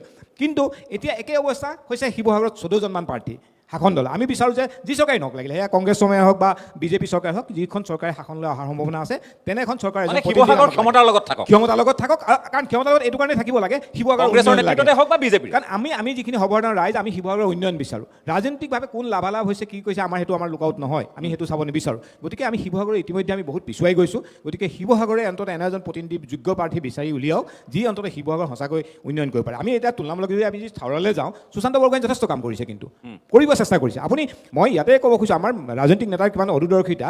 আপোনাক মই এটা কথা কৈ সামৰিম, সেইটো হৈছে যে শিৱসাগৰত আজিৰ পৰা যেতিয়া আপোনাৰ ৰাজীৱ গান্ধী পেট্ৰলিয়াম ইনষ্টিটিউট হৈছিলে তেতিয়া লেণ্ড এডভাইচৰি বৰ্ডত মাটি পাৰ্মিশ্যনৰ কাৰণে লেণ্ড এডভাইচৰি বৰ্ডত যায় নে, য'ত DC আৰু লোকেল MLA বা মিনিষ্টাৰজনো থাকে, তেতিয়া দুটা প্ৰস্তাৱ গৈছিলে, এটা চুকাফা হস্পিটেল আৰু এটা ৰাজীৱ গান্ধী পেট্ৰলিয়াম ইনষ্টিটিউট। কিন্তু ৰাজনৈতিক নেতাজনৰ কথাটো আছিল না আজি ৰাজীৱ গান্ধী পেট্ৰলিয়াম ইনষ্টিটিউট হওক, এইটো থাকক, পিছলৈ থাকক। তাৰ ফলত পৰৱৰ্তী পৰ্যায়ত কি হ'ল, উচ্চতম ন্যায়ালয়ে এটা নিৰ্দেশ দিলে যে আপোনাৰ এই জলাশয়বিলাক বা আমাৰ যি গেজিঙৰ মাটি আছে আমন্ত্ৰণ দিব নোৱাৰিব। গতিকে আমাৰ ইয়াৰ পৰা এখন গুচি গ'ল। সমান্তৰালভাৱে ৰাজনৈতিক নেতাৰ সদিচ্ছা নথকাৰ বাবে দুখনকৈ আপুনি মেডিকেল কলেজ আহিলে, এখন তপনগৈ চৰাইদেউলৈ লৈ গ'ল, এখন সুশান্তই লৈ গ'ল থাৱৰালৈ, মানে এতিয়া ডিমলৈ লৈ গ'ল। মানে তেওঁলোকৰ ৰাজনৈতিক সদিচ্ছা আছে, কিন্তু আমি শিৱসাগৰত ধৰি ৰাখিব পৰা নাই। আপুনি ONGC শেষ, আমি আগতে তৈলনগৰীৰ কথা কৈ আছিলোঁ, এতিয়া ONGC কোন সময়ত যায় ঠিক নাই। আমাৰ যিসকল নতুন কেতিয়া পালেনো শিৱসাগৰে তৈলনগৰী? ONGC শেষ পৰ্যায়লৈ সম্পদ নোহোৱা হৈ গ'ল, এতিয়ালৈ তৈলনগৰী না নাজিৰা হ'ল না শিৱসাগৰ। তৈলনগৰীটো নহ'লে এতিয়া যিসকল আমাৰ উঠি অহা প্ৰজন্ম ল'ৰাই আপোনাৰ ONGCত সৰু সুৰা ঠিকা ঠুকলি কৰি আছিলে, সেইবিলাকো নাইকিয়া হৈ গ'ল। সেইবিলাক আপুনি এতিয়া ONGCত নাই, চব অনলাইন কৰে, বাহিৰৰ পুঁজিপতি গোষ্ঠীয়ে পায়, আৰু CSR যি ফাণ্ড হয় তাৰ হিউজ এমাউণ্ট আপোনাৰ বাহিৰলৈ গুচি যায় আজিকালি। গতিকে শিৱসাগৰে আমি সব ফালৰ পৰা হেৰুৱাইছোঁ। গতিকে আমি শিৱসাগৰৰ পৰা শিৱসাগৰৰ কাৰণে কন্দা মানুহ এজন লাগে, অন্তৰে মানে ৰাজনৈতিক উৰ্ধত থাকি, ৰাজনীতিৰ উৰ্ধত থাকি শিৱসাগৰ ৰাইজৰ কাৰণে শিৱসাগৰক ভাল পোৱা এজন আমি প্ৰতিনিধি বিচাৰোঁ, যি আমাক সঁচাকৈ উন্নয়ন দিব পাৰে। ঠিক আছে, মই ধন্যবাদ জনাইছোঁ। আপোনাৰ কাষলৈ আহিছোঁ। বহু আঁচনি আছে, এতিয়া আপুনি এইবোৰ কথা আমি পাতিছোঁ ঠিকেই। আপুনি মূল্যবৃদ্ধিও কেতিয়াবা গৈ বহুতে ভাবে ইছ্যু হ'ব, নহয়। আপুনি ভাবে যে কেতিয়াবা গৈ মিয়া গৈ ইছ্যু হ'ব, কেতিয়াবা বিদেশী মূলৰ, কেতিয়াবা বহুতে ক'লে যে নহয়, যোৱাবাৰ নিৰ্বাচনত ক'লে যে নাগৰিকত্ব সংশোধনী আইন ইছ্যু হ'ব, NRC ইছ্যু হ'ব, একো নহয়। কিন্তু মূৰকত গৈ আমি দেখোঁ মহিলাকেন্দ্ৰিক যিবোৰ আঁচনি, সেই আঁচনিসমূহে কাৰ্যকৰী হৈ গৈ যিকোনো এটা পক্ষৰ বাবে কোনে কিমান ভালকৈ মহিলাৰ বাবে আঁচনি লৈ আহিব। গতিকে এইবাৰো আমি দেখিছোঁ যে মহিলাকেন্দ্ৰিক আঁচনি, ছাত্ৰীকেন্দ্ৰিক আঁচনি, এতিয়া যিসকল প্ৰথমবাৰৰ ভোটাৰ যুৱক ছাত্ৰ তেওঁলোকৰ বাবে আঁচনি। গতিকে এইবাৰ আঁচনিৰ হিতাধিকাৰীৰ নিৰ্বাচন হ'ব নে প্ৰতিশ্ৰুতি উন্নয়নৰ নিৰ্বাচন হ'ব? খুব চমুকৈ মই শৰ্মা ডাঙৰীয়া আপোনাৰ পৰা জানিব খুজিছোঁ। প্ৰথম কথা, আচলতে এই হিতাধিকাৰী বস্তুটোৱে আমাৰ সমাজখনৰ কাৰণে ক্ষতিকাৰক। আপুনি সেই বস্তুটোৱে আচলতে কোনোবা এগৰাকীয়ে কৈ গৈছে আমাৰ কৰ্মদক্ষতা কমাই আনিছে। এতিয়া আপোনাৰ প্ৰশ্নটো হৈছে যে মহিলাকেন্দ্ৰিক আঁচনিবোৰ বেছি, কিয়নো মহিলা আমাৰ ভোটাৰ প্ৰায় 50%। গতিকে 50% মহিলাই আচলতে চৰকাৰখন গঠন কৰাত সহায় কৰিব। আৰু আমাৰ অসমৰ যদি আমি সামাজিক প্ৰেক্ষাপটটো চাওঁ, আজিৰ তাৰিখলৈকে বহু মহিলা গৃহিণী, সেই গৃহিণীৰ নিজস্ব কোনো ধৰক তেওঁৰ ইনকাম বা আয় নাই তেনেকুৱা মহিলাসকলে যেতিয়া সেই 10,000 5,000 15,000 টকা আৰু ভাল কাম কৰিলেতো আৰু পাব আৰু সেইটো এটা কথা আছে তেনেকুৱা ধৰণে পাই আছে গতিকে তেওঁলোকৰ সেই লোভটো বা মোহটো থাকিবই আজি ক্ৰীড়াৰ ক্ষেত্ৰখনত মই আপোনাক কওঁ মই ষ্টেডিয়ামে নাই ইয়াত মই সামান্য অকণমান হ'লেও ক্ৰীড়াৰ লগত জড়িত দাদাহঁতে জানে ইনামুলতে জানে যে শিৱসাগৰত ক্ৰীড়াৰ উন্নয়ন কি হৈছে শিৱসাগৰত যিখন ষ্টেডিয়াম আছে সেইখন জানো চাইণ্টিফিক ষ্টেডিয়াম হয় কওক পুনাৰাম মেলি দাদাই ক'ব scientifically date is not a very আপুনি মানে ষ্টেডিয়াম বুলি ক'ব পৰা বস্তু নহয় ছুইমিঙৰ লগত মই কিছু পৰিমাণে জড়িত শিৱসাগৰত আমি 2009 চনৰ পৰা এটা ছুইমিং পুল বিচাৰি কিমানবাৰ হিচাপ নাই 2009 তেতিয়াৰ দিনৰ চৰকাৰ তৰুণ গগৈ ছাৰক পাৰ্চনেলি মই লগ কৰিছিলোঁ যে এটা ছুইমিং পুলৰ কাৰণে বহুত টকাও নহয় টকা 5 কোটি দিয়ক কিন্তু আজিৰ তাৰিখলৈকে শিৱসাগৰ নগৰত এটা ছুইমিং পুল নহ'লে কেলে লাগে ধৰণৰ কথা কিন্তু ইয়াৰ পৰাতো আমাৰ ভাল সন্ত্ৰণবিদ ওলাইছে সন্মানীহঁত ওলাই আহিছে তাৰ মাজতো শিৱসাগৰ নগৰৰ সাঁতোৰবিদক আজিৰ তাৰিখত ভাৰতবৰ্ষত ভয় কৰে মই অসমৰ কথা কোৱা নাই ভাৰতবৰ্ষত ভয় কৰে ঠিক আছে হয় গতিকে তেনেকুৱা ধৰণৰ কথাবোৰ আমি সদায় বিচাৰিম ধৰক মই অকল শিক্ষা স্বাস্থ্য বুলিয়ে কোৱা নাই ক্ৰীড়াৰ ক্ষেত্ৰত কম মানৱ সম্পদ গঢ়াৰ ক্ষেত্ৰত বিভিন্ন আৰু কথা আছে আৰু শেষত মই এটা কথা কওঁ চাওক এখন নগৰৰ বা চহৰৰ উন্নয়নৰ একেবাৰে বেছিক বস্তুটো হৈছে যাতায়াত ব্যৱস্থা যদি উন্নত নহয় সেই নগৰখনত আপুনি যিমান যি কৰিলেও বাহিৰৰ মানুহে আহি তাত আপোনাৰ আচলতে যেতিয়া 3খন ৰেল বগাই এখন ঠাইলৈ আহিব লগা হয় বাহিৰৰ পৰা মানুহে আহিবলৈ ইচ্ছা নকৰে গতিকে এই শিৱসাগৰখনত আজিৰ তাৰিখত আপুনি চাওক ইমান পুৰণি এখন নগৰত ৰেল ষ্টেচনটোৰ তথৈবচ অৱস্থা আজি 2-3 মাহৰ আগতে মাত্ৰ প্লেটফৰ্মখন ডাঙৰ কৰি ৰাজধানীখন সপ্তাহত 2 দিনৰ কাৰণে ৰখোৱাৰ মাত্ৰ ব্যৱস্থা কৰিছে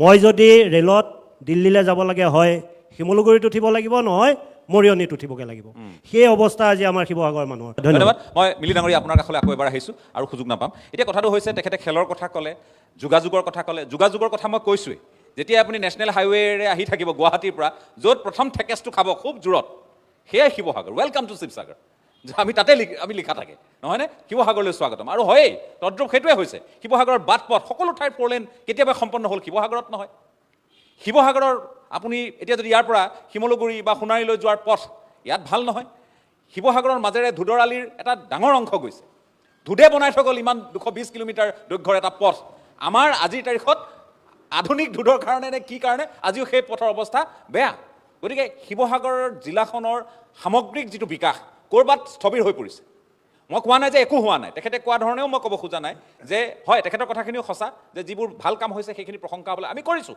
আমি ইয়াৰ সন্ত্ৰণবিদৰ বাতৰি কৰিছোঁ দৌৰবিদৰ বাতৰি কৰিছোঁ তেওঁলোকে নিজৰ কষ্ট নিজৰ গুণেৰে তেওঁলোক সমৃদ্ধ হৈছে এখন ষ্টেডিয়াম নাই শিৱসাগৰত ভাল আজি আপুনি লখিমপুৰত আপুনি লাভলীনা বৰগোহাঁইৰ নামত ক্ৰীড়া ক্ষেত্ৰ হৈছে তাৰ বিধায়কে ভূমিকা লৈছে আপুনি ইয়াত সেই বিধায়কক গালি গালাজ পাৰিলেতো নহ'ব গতিকে শিৱসাগৰৰ বিধায়কগৰাকী বা শিৱসাগৰক লৈ চৰকাৰৰ চিন্তাখিনি পৰিস্ফুট হ'ব লাগিব এইটো কিয় হোৱা নাই বুলি আপুনি অনুভৱ কৰে মই খুব চমুকৈ আপোনাৰ পৰা মন্তব্য বিচাৰিছোঁ প্ৰথম কথা হ'ল আমাৰ ৰাইজ আৰু আমাৰ যি স্থানীয় দল সংগঠনৰ যিসকল বিষয়ববীয়া তেখেতলোক একত্ৰিত হ'ব লাগিব আৰু সন্মান কৰাব লাগিব যিয়ে বিধায়ক নহওক কিয় যি চৰকাৰী নহওক কিয় আমাৰ প্ৰাপ্যখিনি আজৰি আনিবৰ কাৰণে চেষ্টা কৰিব লাগিব শিৱসাগৰ মই ইতিমধ্যে ক'লোৱেই যে আমাৰ ভোগেশ্বৰ বৰুৱা দা ইয়াতে জন্ম আৰু আমাৰ এতিয়াও বহুত শিৱসাগৰ বহুত ক্ৰীড়া ক্ষেত্ৰখনত বহুত ল'ৰা ছোৱালীয়ে বহুত প্ৰতিভাৱান ল'ৰা ছোৱালীয়ে আমি ৰাষ্ট্ৰীয় মানে পৰ্যায়ত নাম কমাবলৈ তেওঁলোক সক্ষম হৈছে কিন্তু ক্ৰীড়া ক্ষেত্ৰৰ অভাৱৰ কাৰণে আমাৰ ল'ৰা ছোৱালীয়ে সুযোগ নাপায় অনুশীলন কৰিবলৈ সুযোগ নাপায় আজি আপুনি বৰ্ডিং ফিল্ডটো চাওক বৰ্ডিং ফিল্ডটো আমি সৰুৰ পৰা দেখিছোঁ তাত খেলা ধূলা হৈ থাকে আৰু এতিয়া তাত খেলা ধূলা উপযোগী হোৱা নাই তাৰ বহু কাৰণ আছে আৰু আমাৰ পিয়লি ফুকন ষ্টেডিয়াম 1962 চনতে আৰম্ভ হোৱা পৰাগ চলি আছাৰৰ দিনত তাৰপিছতে শ্ৰদ্ধাৰ ৰমুদাৰ নেতৃত্বত এই ফিল্ডটো আগবঢ়াই লৈ গৈছিল তাৰপিছত আমি আজি 4 বছৰ আমি তাত কাম কৰি আছোঁ আচৰিত হ'ব শুনি পেলাই যে 2015 চনত মাত্ৰ 40 কোটি টকাৰ ভিতৰত 5 কোটি টকা তেওঁলোকে চেংচন দিছিলে এতিয়াও কিছুমান পইচা তাত খৰচ কৰিব পৰা হোৱা নাই 5 কোটিত এখন বহুত ভাল ষ্টেডিয়াম হয় যদি আমি ভালকৈ চিন্তা কৰোঁ পৰিকল্পনা কৰোঁ এইটো এটা খাৱৈ আছিলে টেঙানী বিল আছিলে তাৰ মাটি পুতি এইটো এতিয়া আজি 365 দিনে খেলিব পৰা ব্যৱস্থা হৈছে আৰু এতিয়াও 3 ভাগৰ ভাগ তাত মাটি ফিল আপ কৰিবলগীয়া আছে আমি মাননীয় মুখ্যমন্ত্ৰী মহোদয়কো লগ ধৰিছিলোঁ তেখেতে আশ্বাস দিছে যে এইখিনি কিয় হোৱা নাই আজি 10 বছৰে কিয় এইটো মানে খৰচ কৰিব পৰা নাই তাৰ বহুত কাৰণ আছে কাৰণ ডিষ্ট্ৰিক্ট এডমিনিষ্ট্ৰেশ্যনৰ মানে হেৰিৰ হাতত থাকে এইটো আৰু PWDৰ হাতত থাকে আমি ক্ৰীড়ান্তই মাত্ৰ মানে তাত বাতি কৰি থাকিব লাগে আৰু তাৰ প্ৰতি ভাল মনোভাৱ নথকাৰ কাৰণে এইটো হৈছে এতিয়া আমি ক্ৰিকেট খেলৰ কাৰণে আমি কালুগাঁৱত 30 বিঘা মাটি আমি চৰকাৰৰ পৰা পাবলৈ আমি গৈ আছোঁ। এইটোত মাননীয় মুখ্যমন্ত্ৰী মহোদয়ে এইটো কেবিনেটত পাছ কৰিছে বুলি কৈছে, গ্ৰহণ কৰিছে বুলি আমি অনুমোদন জনাইছে বুলি আমি গম পাইছোঁ, আৰু আমাৰ জিলা প্ৰশাসনে সেইটো ক্ষেত্ৰত সহায় কৰিছে। এইটো হ'লে ক্ৰিকেটটোত তাত ভাল এটা মানে ফিল হ'ব। আৰু ৰুদ্ৰসাগৰ ক্ৰীড়া প্ৰকল্পটো আপোনালোকে দেখিছে, এইটো চৰকাৰে কৰি আছে। গতিকে আমাৰ দৰবাৰ ফিল্ডখন, এই ফিল্ডখনটো আজি বিশেষ আমাৰ বিধায়ক মহোদয়ে তাতে খুব আমাৰ লগত যোগাযোগ কৰি আমি তেওঁকো খুব মানে প্ৰেছাৰাইজ কৰি পেলাই সেই কামটো আমি অকণমান আগবঢ়াবলৈ সক্ষম হৈছোঁ। ইয়াৰ এতিয়া কথা হ'ল যোগাযোগৰ কথাটো কৈছোঁ মই এতিয়া। আমি দিচাংমুখ এটা আগতে জাহাজ ঘাট আছিলে, তাৰ প্ৰায়বিলাক তাত কলিকতাৰ পৰা মানুহ দিচাংমুখৰ পৰা অহা যোৱা কৰিছিলে আৰু শিৱসাগৰত বসবাস কৰিছিলে। ONGC চব বস্তু ইয়ালৈকে আহিছিলে। দিচাংমুখৰ ৰাস্তাটো আজিলৈকে মানে 2খন গাড়ী ক্ৰছ কৰাটো ৰাস্তা বহলেই নহ'ব, এইটো বহল কৰিব লাগিব। গাঁৱৰ লগত চহৰখন যোগাযোগটো ৰাখিব লাগিব। দিহিংমুখলৈ যোৱা ৰাস্তা বা পানী দিহিঙলৈ যোৱা ৰাস্তা, এইবিলাক যাত মথাউৰি বনাই থ'লে নহ'ব। তাত যোগাযোগটো যদি ভাল হয় তেতিয়াহ'লে মানুহে তাতে থাকিব, তাৰ পৰা অহা যোৱা কৰিব, টাউনত আকৌ ল'ৰা ছোৱালী পঢ়াবলৈ নাহে। গতিকে এই ক্ষেত্ৰত এইবিলাক চাব লাগিব আৰু গৰাখহনীয়াটো ৰোধ কৰিব লাগিব। গৰাখহনীয়া ৰোধ কৰাৰ কাৰণে আমাৰ গোটেই সংস্কৃতি ধ্বংস হৈছে। কৃষি মাটি লাখ লাখ বিঘা মানে ব্ৰহ্মপুত্ৰ বুকুত সোমাইছে, আৰু তাত যিবিলাকে খেতি কৰি আছে তেওঁলোককো চৰকাৰে অকণমান চাব লাগে, সহায় কৰিব লাগে। আৰু আমাৰ বিশেষকৈ স্বাস্থ্যৰ ক্ষেত্ৰত মই এটা কথা কওঁ, স্বাস্থ্যৰ ক্ষেত্ৰত আমাৰ আজিকালি মানে কি হৈছে, এইটো ডায়েলিচিছ কৰা মানে পেচেণ্টটো বেছি হৈছে। তাৰ অনুপাতে আপোনাৰ ডায়েলিচিছ মেচিন নাই, জয়সাগৰ হস্পিটেলতো নাপায়, চুকাফা হস্পিটেলত মানুহবিলাক যায় তাত পইচা দিবলগীয়া হয়। চুকাফা হস্পিটেলটো ONGC বনাই দিছিলে, কিন্তু ONGC এইটো নচলায়। গতিকে এইটো বহুত তাত প্ৰব্লেম আছে। সেইকাৰণে আমাৰ ONGCৰ পৰা আজি আমি জানো প্ৰতি মাহে 100 কৰোৰ অসম চৰকাৰক ৰয়েলিটি দিয়ে। প্ৰতি মাহে যদি 100 কৰোৰ দিয়ে, 12 মাহত কিমান হয়? 12 কৰোৰ, 1200 কৰোৰ, হয় নহয়? তাৰ কিছুমান পইচা, কিছুমান পাৰ্চেণ্টেজ যদি শিৱসাগৰ আৰু চৰাইদেউৰ কাৰণে চিন্তা চৰ্চা কৰি তাত ফ্ৰীকে ট্ৰিটমেণ্টটো কৰাব নোৱাৰে নেকি? এনেকুৱা চিন্তা কৰিব লাগিব। আৰু এটা মই কৈ আছোঁ যে ইলেকশ্যনলৈকে পাৰ্টি থাকক, ইলেকশ্যনলৈকে কোনোবা কংগ্ৰেছ, কোনোবা BJP, কোনোবা AGP, কোনোবা নিৰ্দলীয়, কোনোবা CPI, ইলেকশ্যনলৈকে থাকিব লাগে। ইলেকশ্যনটো শেষ হোৱাৰ পিছত যি চৰকাৰে নহওক, যিয়ে মুৰব্বী নহওক, তেওঁলোকে ব্যক্তি স্বাৰ্থৰ ঊৰ্ধত চিন্তা কৰি সকলোকে সমান চকুৰে যদি চাবলৈ চেষ্টা কৰে, তেতিয়াহ'লে উন্নয়ন হোৱাত কোনো বাধা আৰোপ নহয়। ঠিক আছে, মই আপোনাক ধন্যবাদ জনাইছোঁ। সমীৰণ, এইবাৰ মই সমীৰণৰ কাষলৈ আহিব খুজিছোঁ। সমীৰণ, শিৱসাগৰৰ আমি বহু নেতিবাচক কথা বতৰা পাতিছোঁ। নেতিবাচক অৰ্থাৎ আমি শিৱসাগৰখনৰ কাৰণে ইতিবাচক চিন্তা কৰোঁ, কিন্তু ইয়াৰ দিশবোৰ নেতিবাচক হৈ আছে। ইয়াৰ যিখিনি মানুহে পাব লাগে বিনিময়ত, এতিয়া তেখেতে যেনেকৈ ক'লে যে ONGCয়ে যিটো আজি ৰয়েলটি হিচাপে দিয়ে, তাৰ কিয়দংশও যদি ভালকৈ ইয়াত শিৱসাগৰত সামাজিক উত্তৰণৰ কাৰণে ক'ৰবাত খৰচ কৰিব পৰা যায়, সেইখিনিও এটা সকাহ ইয়াৰ মানুহখিনিক দিয়ে। এতিয়া তাৰ লগতে যোগাযোগৰ কথাটো তেখেতে যেতিয়া কৈছে, আমি বহুত আগতেই শুনিছিলোঁ কংগ্ৰেছৰ দিনতে, তৰুণ গগৈ যেতিয়া মুখ্যমন্ত্ৰী আছিল, যে টেকেলিফুটাত এখন দলং হ'ব, নহয়নে? এইফালে ঢকুৱাখনাৰ সৈতে যোগাযোগ খুব ইয়াত সুচল হ'ব। সকলোতে হ'ল দলং। উত্তৰ গুৱাহাটীৰ দলং হ'ল, এইফালে কুৰুৱাৰ ফালে দলং হ'ব। ভিন্ন ধৰণে আমি দেখিছোঁ আজি ব্ৰহ্মপুত্ৰৰ ওপৰত ইখনৰ পাছত সিখন দলং ঘোষণা হৈছে। কিন্তু এই যিটো কানেক্টিভিটি, এই যিটো যোগাযোগৰ ব্যৱস্থাৰ কথা আহিছে, শিৱসাগৰলৈ পৰ্যটক আহিবলৈ হ'লে পূবে পশ্চিমে উত্তৰে দক্ষিণে সকলো দিশৰ পৰা আহিব লাগিব, কাৰণ ইয়াত সমল আছে। এই সমল চাবলৈ যি হাৰত মানুহ আহিব লাগে সেয়া সম্ভৱ হৈ উঠা নাই। কিন্তু তাৰ অৰ্থ এইটো নহয় যে শিৱসাগৰত সকলো প্ৰকল্পই নোহোৱাকৈ আছে, সেইটোও নহয়। ইয়াত আমি গম পাওঁ যে ৰংঘৰ প্ৰকল্প, ৰংঘৰত আমি পানী দেখোঁ, দুখ লাগে, কিন্তু ৰংঘৰ প্ৰকল্পও ইয়াত হ'বলৈ গৈ আছে, সেই কথাখিনি আমি গম পাইছোঁ। যে কি নহওক, এই নিৰ্বাচনত শিৱসাগৰৰ ৰাইজে কেনেধৰণে নিৰ্ণায়ক ভূমিকা গ্ৰহণ কৰিব, ক্ষমতাৰ লগত বা যিটো ঢৌ দেখিছে সেই ঢৌত থাকিব নে সুতৰ বিপৰীতে আকৌ শিৱসাগৰে অৱস্থান ল'ব? আপোনাৰ কি অনুভৱ? মূলতঃ নিৰ্বাচনত জনসাধাৰণে, জনতা জনাৰ্দনে প্ৰতিনিধিগৰাকী নিৰ্বাচন কৰিব। এতিয়া জনসাধাৰণৰ ওপৰত নিৰ্ভৰ কৰিব তেওঁলোকে কাক নিজৰ প্ৰতিনিধি হিচাপে নিৰ্বাচন কৰি পঠায়। কিন্তু চৰকাৰী পক্ষত নথকাৰ বাবে শিৱসাগৰে কেইটামান দুৰ্ভোগ ভুগিছে। মই দুটা সৰু উদাহৰণ দিব বিচাৰোঁ। 100 কোটি টকা CIDFৰ এটা পুঁজি আহিছিল, য'ত শিৱসাগৰৰ কেন্দ্ৰীয় বজাৰখন অত্যাধুনিকভাৱে নিৰ্মাণ কৰাৰ কথা আছিল। শাসকীয় পক্ষৰ বিধায়ক নথকাৰ বাবেই সেই পইচাটো UIDFলৈ ট্ৰান্সফাৰ কৰি আৰ্বান ইনফ্ৰা ডেভেলপমেণ্ট ফাণ্ডলৈ ট্ৰান্সফাৰ কৰি ইয়াৰ পৰা জেইলখন বনাবৰ কাৰণে ডিমৌ সমষ্টিলৈ ট্ৰান্সফাৰ কৰি দিয়া হ'ল। সেই ফাণ্ডটোৱে ইয়াৰ পৰা লৈ যোৱা হ'ল। আৰু এনেকুৱা ধৰণৰ বহু ঘটনা আছে, এনেকুৱা ধৰণৰ বহু পুঁজি আবণ্টন হয়, পুঁজি আন স্থানলৈ হস্তান্তৰ হৈ গৈছে, যাৰ ফলত শিৱসাগৰ চহৰখন, যিহেতু এতিয়া আমি টেকেলিফুটা ঘাটৰ দলংখনৰ কথা আপুনি উল্লেখ কৰিছে, শিৱসাগৰ আৰু যিটো জয়সাগৰ আমাৰ সংযোগী এখনেই মাত্ৰ দিখৌ নদীৰ ওপৰত দলং, সেই দলংখনৰ স্থানত আৰু এখন দলঙৰ প্ৰয়োজনীয়তা আহি পৰিছে। যিটো ট্ৰেফিক ইমানেই বাঢ়িছে, জনসাধাৰণৰ যাতায়াতৰ কাৰণে গাড়ী ঘোঁৰাৰ সংখ্যা বৃদ্ধি পাইছে, আৰু এখন দলঙৰ প্ৰয়োজন হৈছে। কোনোবা এখন গাড়ী যদি সেই দলঙৰ ঢিপটোত বেয়া হৈ থাকে, তেতিয়া এই দিনটোলৈ ইয়াত এটা বিৰাট যানজঁটৰ সৃষ্টি হৈ থাকে। এই গোটেই বিষয়বোৰ আচলতে উন্নয়নকেন্দ্ৰিক চিন্তা চৰ্চাবোৰ পৰিকল্পনাৰ সৈতে লৈ গৈ ৰজাঘৰক ব্ৰহ্মপুত্ৰৰ ওপৰত দলঙৰ কথা বাদ দিয়ক, আপোনাৰ দিশৰ ওপৰত, দৰিকাৰ ওপৰত, দিচাঙৰ ওপৰত ইয়াত দলঙৰ প্ৰয়োজন সেইখিনি হোৱা নাই। আমাক দলং দিখৌ নদীৰ ওপৰতে এখন প্ৰয়োজন হৈ আছে, চহৰলৈ সোমোৱাৰ যিটো সংযোগী মূল এণ্ট্ৰেঞ্চটোতে আমাক এখন আৰু দলঙৰ প্ৰয়োজন হৈছে। এনেকুৱা বহু সৰু সৰু কথা আছে যিখিনি কথা বতৰা আচলতে ৰজাঘৰৰ পৰা উলিয়াই আনিব পৰাকৈ জনপ্ৰতিনিধিগৰাকী সক্ষম হ'ব লাগিব। আমাৰ যিগৰাকী জনপ্ৰতিনিধি এতিয়া বৰ্তমান আছে, তেওঁ কিছু কিছু কাম কাজ কৰিছে, এতিয়া যমুনাৰ পৰিষ্কৰণৰ কাৰণে তেওঁ ফাণ্ড আনিবৰ কাৰণে সক্ষম হৈছে, কিন্তু ৰজাঘৰে প্ৰকৃতাৰ্থত নিজা দলৰ হয়তো বিধায়ক থকা হ'লে শিৱসাগৰখনৰ কাৰণে আৰু কিছু চালেহেঁতেন। কিন্তু আমাৰ কথা হ'ল যে বিধায়ক যিয়ে নাথাকক কিয় আমাক উন্নয়নেই লাগে।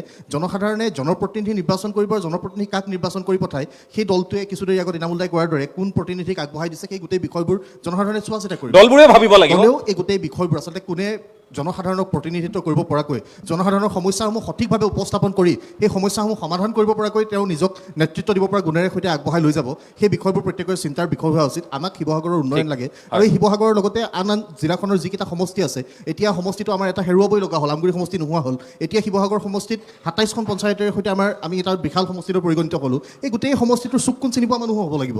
আচলতে সমস্যাবোৰ জানিবলৈ জনসাধাৰণৰ সৈতে সম্পৃক্ত হৈ থাকিব পৰাকৈ জনপ্ৰতিনিধিগৰাকী এক্টিভ হৈ থাকিব লাগিব, সক্ৰিয় হৈ থাকিব লাগিব। আৰু জনপ্ৰতিনিধিসমূহে আচলতে কি ধৰণেৰে মানুহৰ মাজত থাকি আন আন সমস্যাতকৈ বাদ দি যে সমষ্টিটোতে থাকি ৰাইজৰ মাজতে থাকি ৰাইজক সকলো সময়তে লগ দিব পৰা এগৰাকী প্ৰতিনিধি যে জনসাধাৰণে বিচাৰে, সেই কথা বতৰাবিলাক জনসাধাৰণে নিশ্চিত ৰূপত এইবাৰ ভোট যুদ্ধত প্ৰতিস্ফুটিত কৰিব। ঠিক আছে, ধন্যবাদ জ্ঞাপন কৰিছোঁ সমীৰণ। মই বসন্তৰ কাষলৈ আহিব খুজিছোঁ সামৰণি মন্তব্য। বসন্ত, শাসক পক্ষইও বিচাৰে নেকি? মই সকলো শাসক পক্ষৰ কথা কৈছোঁ দেই, এইবাৰ শাসক পক্ষ বিজেপি বা AGP বা BPF লগত থাকিব। শাসক পক্ষ, ইয়াৰ পূৰ্বে কংগ্ৰেছ আছিল, শাসক পক্ষইও বিচাৰে নেকি শিৱসাগৰত যে শাসকৰ মানুহ নালাগে, বিৰোধীৰে মানুহ থাকক? এই এটা বৰ সাংঘাতিক পলিটিক্স শিৱসাগৰত হৈ আছে। মই আপুনি যিহেতু অনুভৱী এগৰাকী, এই শিৱসাগৰক লৈ অভিজ্ঞ, মই সেই কথাখিনি জানিব খুজিছোঁ। জাতীয় সংগঠনৰ নেতৃত্ব দি আছে, সকলো কথা আপোনালোকৰ নখদৰ্পণত থাকে, বুজি পায় আপোনালোকে, মই অকণমান জানিব খুজিছোঁ। বহুখিনি ক্ষেত্ৰত আমি পিছ পৰি আছোঁ, এইটো সঁচা কথা। সমষ্টিৰ বিৰোধী বিধায়কজন থাকিলে উন্নতি হ'বনে নহয় এই কথাষাৰ মই নকওঁ, কাৰণ এই কথাষাৰ ক'লে ব্যক্তিকেন্দ্ৰিক। মই আপোনাক কওঁ, মই অভিজ্ঞতাৰ পৰা কৈছোঁ এটা। মই সৌ সিদিনা জাকিৰ হুছেইন চিকদাৰক মাতি আনিলোঁ। তেখেত আহিলে মোৰ অনুষ্ঠানত বহিল। তেখেতে ক'লে যে মই নিজেও গৈছোঁ তেখেতৰ সমষ্টিলৈ।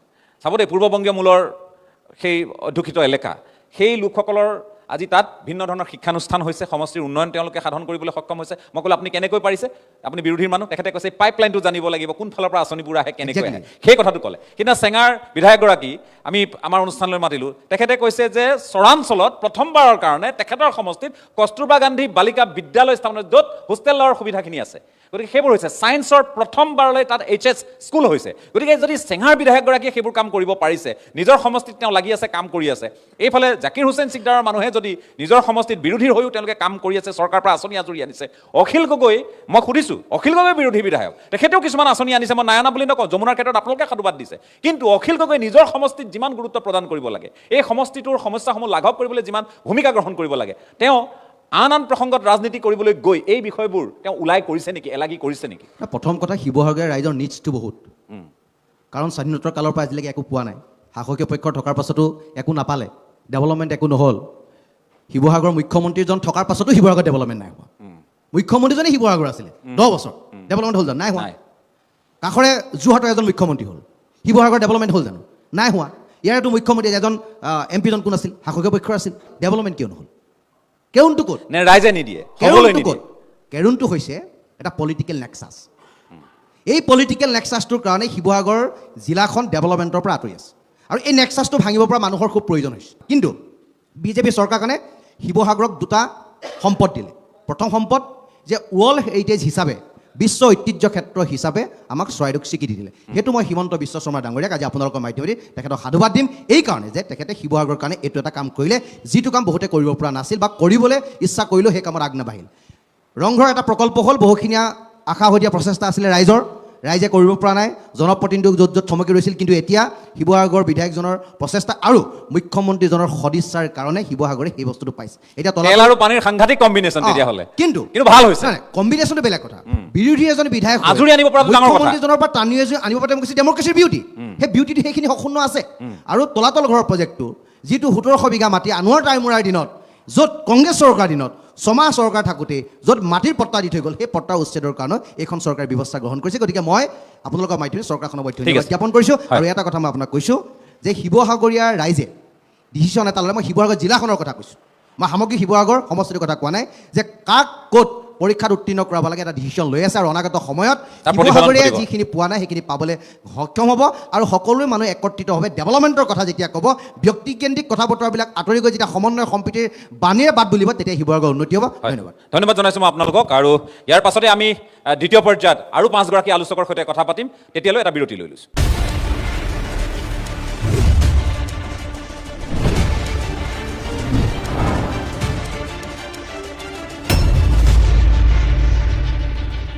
আমি শিৱসাগৰত উপস্থিত আছোঁ, শিৱসাগৰ পুখুৰীৰ পাৰত উপস্থিত আছোঁ আৰু শিৱসাগৰৰ ৰাজনৈতিক বাতাবৰণটোৰ বিষয়ে কিছু আভাস ল'বলৈ আমি আজি আহি উপস্থিত হৈছোঁ। 10গৰাকী আলোচক, একেবাৰে সংখ্যাত কৈছোঁ আপোনালোকক। মই পূৰ্বেও কৈছোঁ যে আজি ৰাজনৈতিক দলৰ কোনো প্ৰতিনিধিক আমি ইয়ালৈ আমন্ত্ৰণ জনোৱা নাই, তাৰ কাৰণ আছে। অৰিয়া অৰি লাগে, বিজেপিয়ে ক'ব বিজেপিৰ কথা, কংগ্ৰেছে ক'ব কংগ্ৰেছৰ কথা, এজিপিয়ে ক'ব এজিপিৰ কথা আৰু মূৰকত গৈ কাৰো কথা কোনেও নুশুনাৰ এটা পৰিৱেশ সৃষ্টি হয়। সেই তিক্ত অভিজ্ঞতা বহুবাৰ হৈছে আমাৰ। গতিকে এইবাৰ আমি পৰিকল্পনা কৰিলোঁ যে আমি ষ্টুডিঅ'লৈ কংগ্ৰেছ, বিজেপি বা অগপ বা অজাপ, AIUDF সকলোৰে প্ৰতিনিধিক আমন্ত্ৰণ জনাওঁৱেই। তেওঁলোকে নিজৰ নিজৰ দলৰ কথা কয়, সময় সাপেক্ষে আমি নেতাসকলৰ সাক্ষাৎকাৰ গ্ৰহণ কৰোঁ, তেওঁলোকেও নিজৰ নিজৰ দলৰ নিজৰ ব্যক্তিগত চিন্তা চেতনাৰ কথা কয়, ৰাজনৈতিক উদ্দেশ্য প্ৰতিশ্ৰুতি ইত্যাদিৰ কথা কয়, কি কি কাম সম্পন্ন কৰিলে সেইবোৰো কয়। গতিকে আজি আমি কেৱল ৰাজপাটকাৰ শীৰ্ষক অনুষ্ঠানত আমি যিসকল লোক পোনপটীয়াকৈ ৰাজনীতিত জড়িত নহয় অথচ তেওঁলোকৰ ভোটৰ মূল্য আছে, তেওঁলোকৰ সংগঠন যিসমূহ জাতীয় দল সংগঠনৰ প্ৰতিনিধি আছে তেওঁলোকৰ সংগঠনৰো ক'ৰবাত এটা গুৰুত্ব থাকে, আমি সেইসকলক বা প্ৰজন্মৰ প্ৰতিনিধিসকলক আমন্ত্ৰণ জনাইছোঁ। তেওঁলোক আজি আমাৰ মাজত আছে। এটা স্তৰত শিৱসাগৰৰ কথা পাতিলোঁ, দ্বিতীয় স্তৰত শিৱসাগৰৰ কথা পাতিবলৈ আমি আৰু 5গৰাকী আলোচকক আমন্ত্ৰণ জনাইছিলোঁ। আমাৰ মাজত আছে বিষ্ণু শইকীয়া, অসমীয়া যুৱ মঞ্চৰ শিৱসাগৰ জিলাৰ তেওঁ সাধাৰণ সম্পাদক, আমি তেখেতক স্বাগতম জনাইছোঁ। আমাৰ মাজত আছে শৃংখল চলিহাক সকলোৱে চিনি পায়, বীৰ লাচিত সেনাৰ সাংগঠনিক সচিব, মই স্বাগতম জনাইছোঁ। আমাৰ মাজত আছে মহেন্দ্ৰ দিহিঙীয়া উপস্থিত আছে, আহোম গণমঞ্চৰ সভাপতি আৰু এটা সময়ত ৰাইজৰ দল গঠন কৰিবলৈ উঠি পৰি লগা এগৰাকী ব্যক্তি, মই স্বাগতম জনাইছোঁ। আমাৰ সৈতে আছে অনুসূচিত জাতি ছাত্ৰ সন্থাৰ কেন্দ্ৰীয় সমিতিৰ সভাপতি পৰশজ্যোতি দাসকো মই স্বাগতম জনাইছোঁ।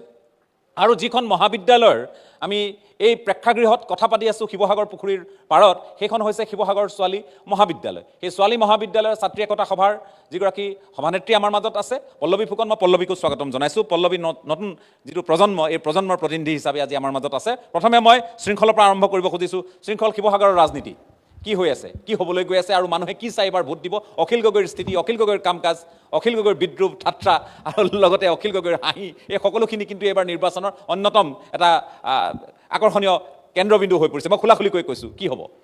দাদা চাওক, যেতিয়া শিৱসাগৰৰ বাহিৰৰ মানুহ এজন শিৱসাগৰলৈ আহে, শিৱসাগৰ ল'ৰা হিচাপে মই কি দেখুৱাম? শিৱদৌলৰ উচ্চতা, বৰপুখুৰীৰ বিশালতা, ৰংঘৰ তলাতল ঘৰৰ ঐতিহ্য, আজান পীৰৰ পবিত্ৰতা, এইখিনিৰ মাজত আমি আছোঁ।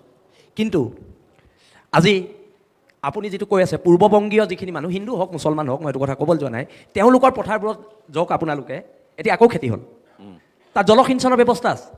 আপুনি আমাৰ পাণ বেচা, বেতবাৰী, দিচাংমুখ, কোনোবা এখন পথাৰলৈ যাওক, ক'তো জলসিঞ্চনৰ জয়খামডাঙৰ কথাও ক'লোঁ, ৰজাদিনীয়া পথাৰ, ক'তো নাই, ক'তো জলসিঞ্চনৰ ব্যৱস্থা নাই।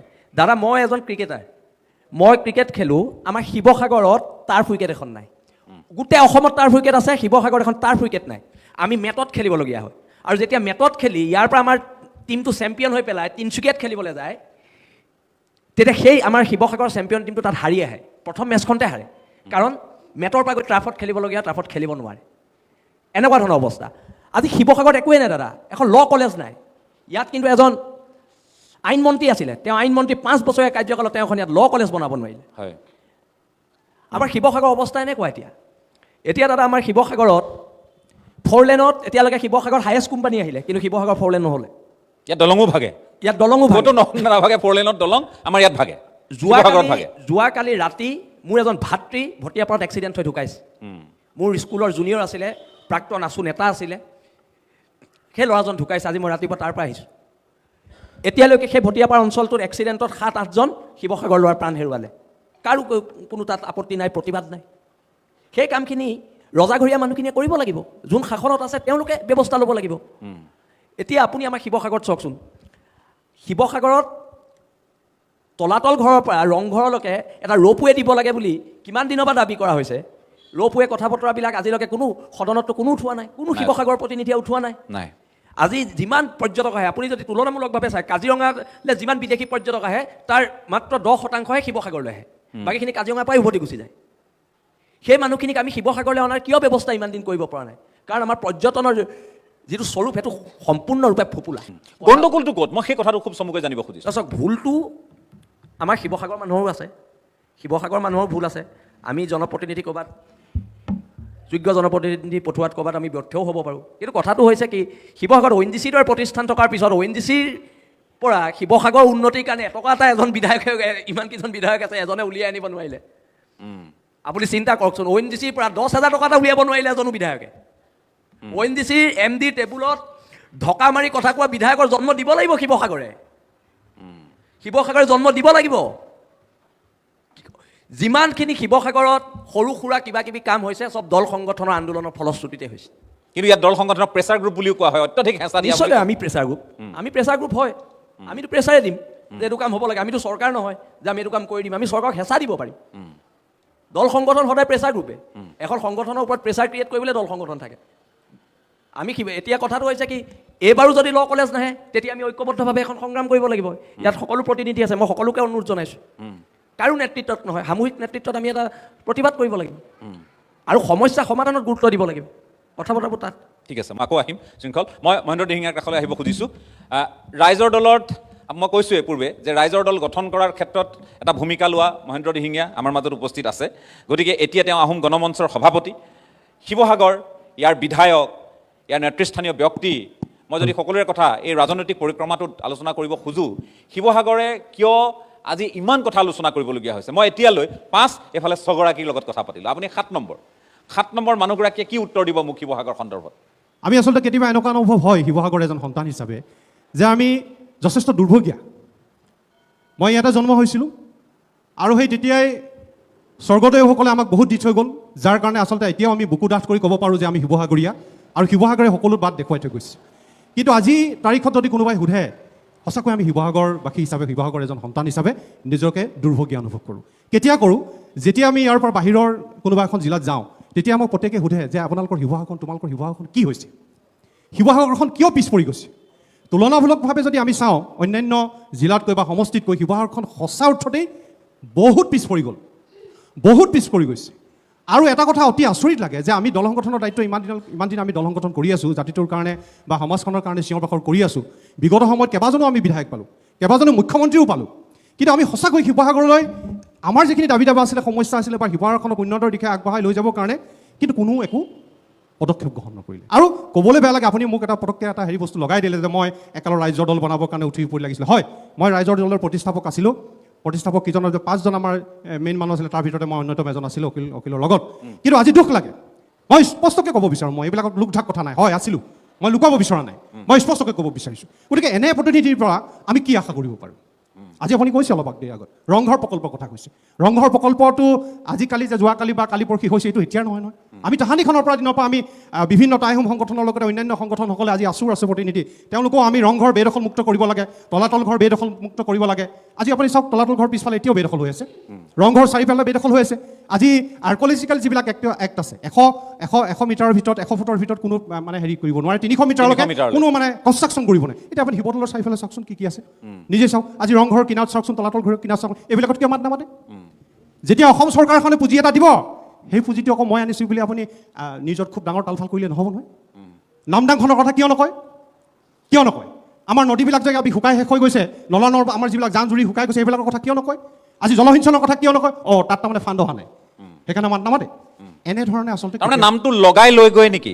নহয়, চাওক, আপুনি সুধি আছে, মই স্পষ্টকৈ ক'ব লাগিব। ইয়াত লাখ ধূপকৈ কোনোবাই ভাল পাব বেয়া পাব মই এইটো কথা নাচাওঁ, কাৰণ তেওঁ নিজে এদিন কৈ দিছে যে মই এক্সিডেণ্টেল বিধায়ক। কৈছে নিশ্চয়, আপোনালোকৰ মনত আছে।